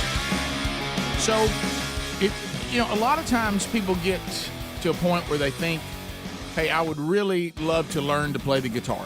But the problem has been why so many people quit is it takes too long a lot of times before you're actually playing a song. And you get frustrated with the process. But with the Chord Buddy, you'll be playing music the very first day. How's that happen? Well, because the Chord Buddy learning system, it actually attaches to the neck of the guitar, and then by just pressing a button, that button holds the chord for you, and then you go to strumming, and there you go. And then as you're learning to hold the chords yourself, you remove the buttons, and they remove individually. And then before long, like training wheels on a bicycle, you're playing without the aid of the Chord Buddy. But if you're somebody like me, you may not care about any of that. You may just use the Chord Buddy all the time and just sit there and play guitar. Now, you're probably not going to get a gig that way. But, I mean, if it's just sitting around the house, I mean, you may not care. But it is designed to teach you how to play on your own, and it has been voted the #1 system for learning guitar. Now, if you'd like to get yours, you go to chordbuddy.com. They just had a shipment come in of 4,000 guitars. So they actually have some great packages that come with the guitar as well. So you have everything you need. You've got the Chord Buddy, you got the guitar, you've got the songbook, you've got the how-to videos, you get everything. It really is that simple. So go get yours now by going to chordbuddy.com. Chordbuddy.com, and for less than $50, you can get everything that you need, and you can be playing guitar the very first day with help from Chord Buddy. Chordbuddy.com. Also a link at rickandbubba.com there under the sponsors button. So, Bubba, we all remember the show growing up, Petticoat Junction. Yeah. Petticoat Junction. Yeah. The opening scene featured... Come and ride a little train as they're rolling down the track to the junction. Petticoat Junction. It is run by Kate Cubman Beaters and at the junction. And there's Uncle Joe. He's moving kind of slow at the junction. Petticoat Junction. It featured several of the young ladies on there swimming in the water tank. And it was one of them open top. Yeah, it was an old open wooden top. one. Yeah, and they throw their towels over the side. Well, it's not Petticoat Junction, but Athens, Alabama. Firefighters rescued a woman who was swimming inside a 70-foot-high water tank filled with 350,000 gallons of water. Hey, that's a lot of water, boys. Thanks. The woman broke into a fence barrier and climbed the ladder to the top of the tank. A retired police officer who lives nearby saw her and contacted authorities. Police, firefighters, and the water department responded. Firefighters climbed the tank and found her swimming inside and convinced her to come with them. They secured her with a harness, got her over to the edge, and walked her down the ladder. There it is. Police say that they are carrying her for mental evaluation. You think? So there she is. How does she get in it? I think I can answer that. The water tank, the water authority there said that personnel will drain the tank tonight, remove any debris, and sanitize the tank. 350,000 gallons. Hello. They also said that a contractor had been repainting the tank this week, and it appeared that the hatch on top of the tank was not secure. Apparently. But how does she know it's not secure? Wow. To go climbing up there. I don't know. Maybe she went around checking them. But Rick, like Greg is saying, a lot of work. On Petticoat Junction, it was the I know there's a TV show, but the water tank was open on top, so it looked like a giant swimming pool. Right, this tank is not. It has a hatch, a ladder, and you go down into darkness into this water. Yeah, because you could see if the lid fell while you're in there, you'd never find the ladder again. There she is. There's a shot on our YouTube channel right now. How would you like to have to go up and do that rescue? Golly. Yeah. Again, guys, not very wise. Not very wise. Once you got in there, I mean, That's, if nobody would have come, I mean, what is your plan? But you can't get out, can you? No. Well, you could climb back out. There's probably a ladder going in the hatch. But, Is I mean, there? you're talking about a tiny little hatch in a big old steel water tank that you're in. I mean, that'd be scary in there. You know? It would. I think if you read through the story, I think it actually locked on her. They had to unlock it. Oh, no. So it shut after she got down in there? Wow. Oh, boy. Because you just treading water, there's nowhere to stand up. So right? if somebody doesn't see her go, if that person doesn't see her going in, then okay. It says the hatch did close on her after she went inside the tank, so she was locked inside. Oh boy. Yeah, if they hadn't come. I'm still back to how do you know? I'm to Bubba. Does she just periodically check tanks to see if she can find one open? Yeah. Oh, there's one open. I mean, are we going to find out that somebody said, "Hey, I left that"? Oh, if you want to go over and swim in the water, now. Yeah. Yeah, but still, why would you want to get in that? Why would you? Now they got to drain the tank. I know. 350 and sanitize it, and then fill it back up. Adler, video 2 here. Video 2. Another thing that we didn't get that we had today, because that's crazy. That's Petticoat Junction gone bad. Is this ongoing, and it's important for us to watch the hypocrisy, and we really can almost do one every day. We can almost do one every day, but it's important for us to watch because this push, as we've said 1,000 times on the show, towards socialism and a giant central government. It really is that the ruling class will live one way, we all live another. And another example of this is the defunding of police. Representative Cori Bush, who wants to defund the police, is also paying for her own private security. Now she's trying to convince us that's nothing we should feel bad about it, and she wants you to know why. So here it is. The thing. I won't let them get that off. You can't get that off. I'm going to make sure I have security because I know I have had attempts on my life and I have too much work to do. There are too many people that need help right now for me to allow that. So if I end up spending $200,000, if I spend $10 more on it, you know what? I get to be here to do the work. So suck it up, and defunding the police has to happen. We need to defund the police and put that money into social safety nets. Now remember, she's so important. It's the same thing that I need it, you don't. Same thing John Kerry told us. Yep. When we cornered him on his private airplane that was shooting out carbon emissions everywhere as he was going around the world talking like about a carbon magic emissions. hat. And what did they tell? If you'll just press them, you know what they say. Well, you know what? Because I need it, you don't. Yeah. So what she's saying, and I'm so important to you, no matter what it costs. Yeah. It has to be there because y'all don't have enough sense to get through life without me here to guide you. And what she's saying is, I need security because people are after me, but I guess there's no one after y'all. Y'all don't have to worry about living in living in a neighborhood where we get 50 people shot over the weekend. You're not in danger, but I am. And I'm important, so no matter what I have to do to be important and take care of you, because without me, you're nothing. So I'm so important, I need to be protected. And so you don't worry about how much money I'm spending on it, but I still want to defund the police so you can't be protected. But because I'm the ruling class, I live by a different standard, and I'm more important than you. Typical Marxist. Typical Marxist. Textbook. Well, and the good news is, I don't know how many people, at some point, the good news is, as of today, and I know we can get into whether you feel like all the voting straight up or whatever. That's another topic. But for right now, you can look at some of these "I want to be king" and tell them, if I get a chance to vote you out, I can still do that too. Yeah. Because I don't know that I really want to vote for somebody that says your safety is more important than mine. Right.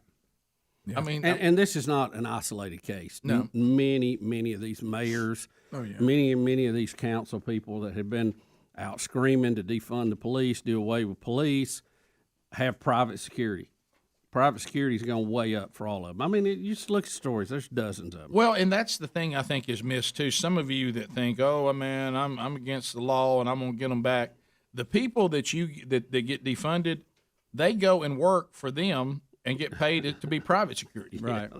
I mean, you're going to find that policemen they're getting funded one way or the other. They're going to say, "Do I want to stay here and protect this community where everybody vilifies me and tries to get me fired and everybody wants to sue me and put me in jail?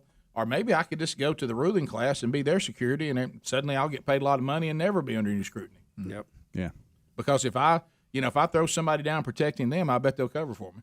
Yeah. Well, I don't. I bet they won't say that was too rough. You think they will? At this point, I don't see how anybody can look at the numbers from this year and say that defunding and lowering the number of police makes anybody safer. Yeah, it apparently has. I mean, there's not one case of it that I can find in any of these major cities. We'll come back and we'll wrap up this hour, and for some of you, we'll wrap up the week talking to you at 866-WE-BE-BIG. Lines are available, all 10 of them. We'll find out what's on your mind. We'll look at anything that we may have missed that needs to be covered today, but looks like we're pretty caught up. But your phone calls are coming in to ask questions that may be answered as well in some of the stories we missed. 866-WE-BE-BIG. You got it. Rick and Bubba, Rick and Bubba.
10 minutes to the top of the hour.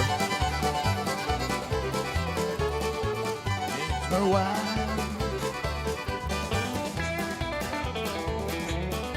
You gotta give them a smile. It's good to be kind and never come down. It's good to be king of your own little town. All right, as we make our way back to the phones, we go. Lines are available for you, and you can roll right now at 866-WE-BE-BIG. O'Reilly Auto Parts upcoming events while you are dialing in. Tonight I'll be in Huntsville, Reman men's event, Mount Zion Baptist Church. See all of you there. Next Thursday, August the 12th, traveling to Athens, Alabama. First Baptist Church, Athens. They're doing man church. They just finished the first 40-week curriculum called The Pursuit. They'll now roll into the second 40-week curriculum called Real Men. 8 different men of the Bible over in 5-week groups for 40 weeks out of the next 52. And I'll be there for that transition. And you can join us at Man Church at First Baptist Church, Athens, Alabama on August the 12th. Sherry and I are going to Pensacola, Florida next weekend for the Together Marriage Conference at Olive Baptist Church. That is sold out, but there are still tickets available to the Shane and Shane concert, which comes up after. Looking forward to seeing those couples there. August 21st, Man Church one day, Rich Wingo and I at Linwood Baptist Church, Cape Girardeau, Missouri. Also Shane and Shane in concert that Friday night, the 20th. And then there's a women's event after the men's event later in the day on the 21st. If you want to get all those details, just go to rickandbubba.com and look under events. Think O'Reilly Auto Parts for all your car care needs. Get guaranteed low prices and excellent customer service at O'Reilly Auto Parts. Better parts, better prices every day. Craig in Louisville, Kentucky. Greg, you got 30 seconds. Go ahead, buddy. Go. Greg, I'm sorry. Greg. Yeah. Good morning. Just to let you know, we lost deputy sheriff here, a young man, Brandon Shirley. He was murdered or ambushed yesterday as he was working off duty. 26 years old, and he has the distinction of being the 25,000th law enforcement officer killed in the United States. Wow. Wow, sorry to hear that. That's terrible. And, now more than ever, these guys are really, and women are in tough, we're putting them in a really hard situation. We really are. And that's sad to hear. And I know the community mourns, and they're thankful for the service that he's given that community. Brent in Alabama. Brent, welcome to Rick and Bubba. 30 seconds. Go ahead. Brent? This is Brian. Yes, I was just going to make a quick comment on the vaccine. I've been a firefighter for 17 years, and I go into a lot of, medical calls and stuff like that. And I'm not against the vaccine. I just feel like at this point, as y'all have alluded to before, that we don't know enough about it. Well, yeah, it's all risk benefit. I think everybody has to make their own decisions on which they think they're at the higher risk of, having something bad happen due to the actual virus, or if you think that your higher risk is something long term from the vaccine, and those are the decisions that people in a free society need to make with all the information and help from their medical advisors they can get. Even though the doctors are somewhat perplexed at this too, and I think in many cases would tell you different things, I think you still have to trust your doctor, what he thinks is best for you, because he knows all the details of your health history, and he knows, I think, I would assume they all have your best interest at heart. I would hope so. I would get more than one opinion. Doesn't hurt. Yeah. Just I would always doesn't hurt. And even doctors will suggest that, especially if they're making a decision about a certain surgery. They always encourage you to get other opinions to be sure that you kind of have a group and you kind of weigh the information and stay with what seems to be the most consistent. And I've told we've talked about this before, but I know some very good engineers, electrical broadcast engineers, who are excellent, and they may both look at a situation and want to approach it a little bit different. Doesn't mean either one of them's wrong, but it's always good to have a second opinion. Yeah, and I think we'd all want agendas, propaganda, and politics to stay out of the office when I'm talking to a medical doctor. And because once that all enters the scene, as it was said very on, things get awkward. Anonymous out of Lake Martin. Anonymous, welcome to the program. 30 seconds, go. Hey, I just wanted to say something to Bubba. Bubba, I'm so proud of you, man.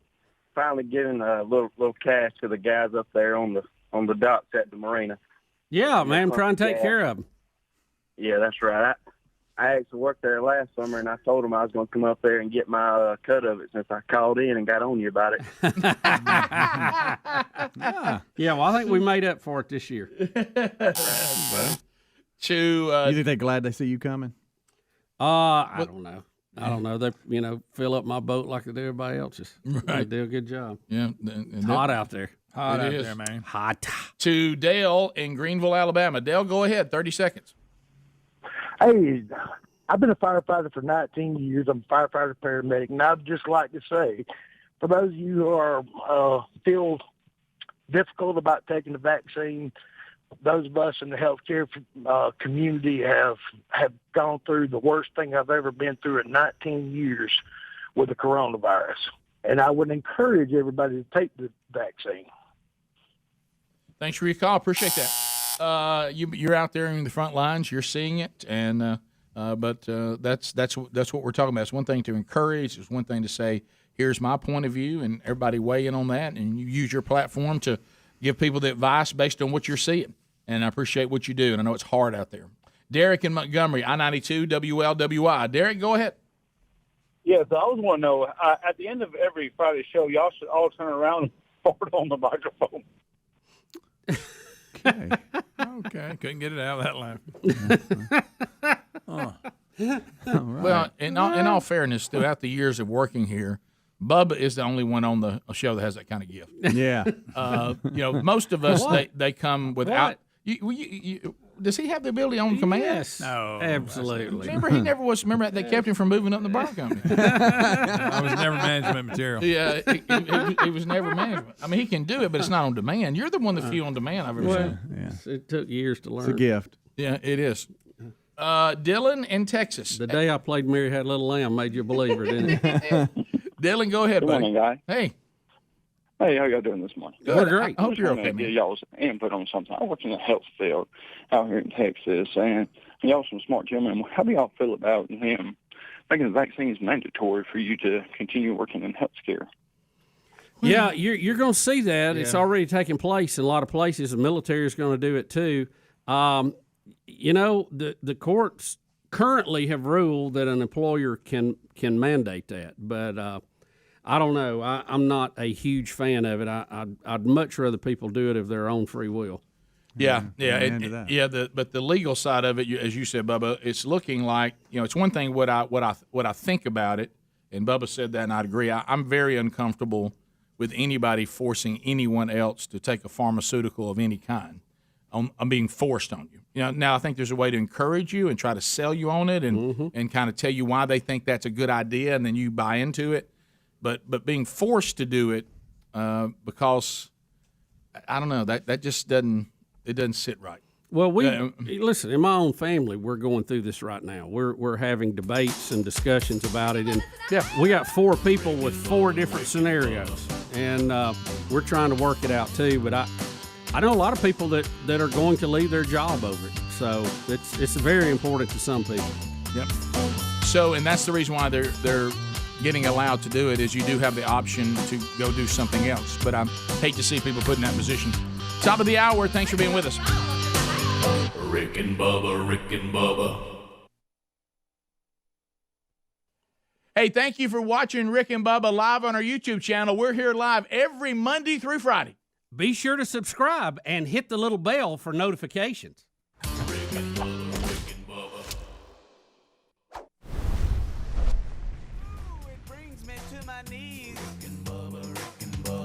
I can't start another day without him, brother. Oh, there is no other waking on their blubber.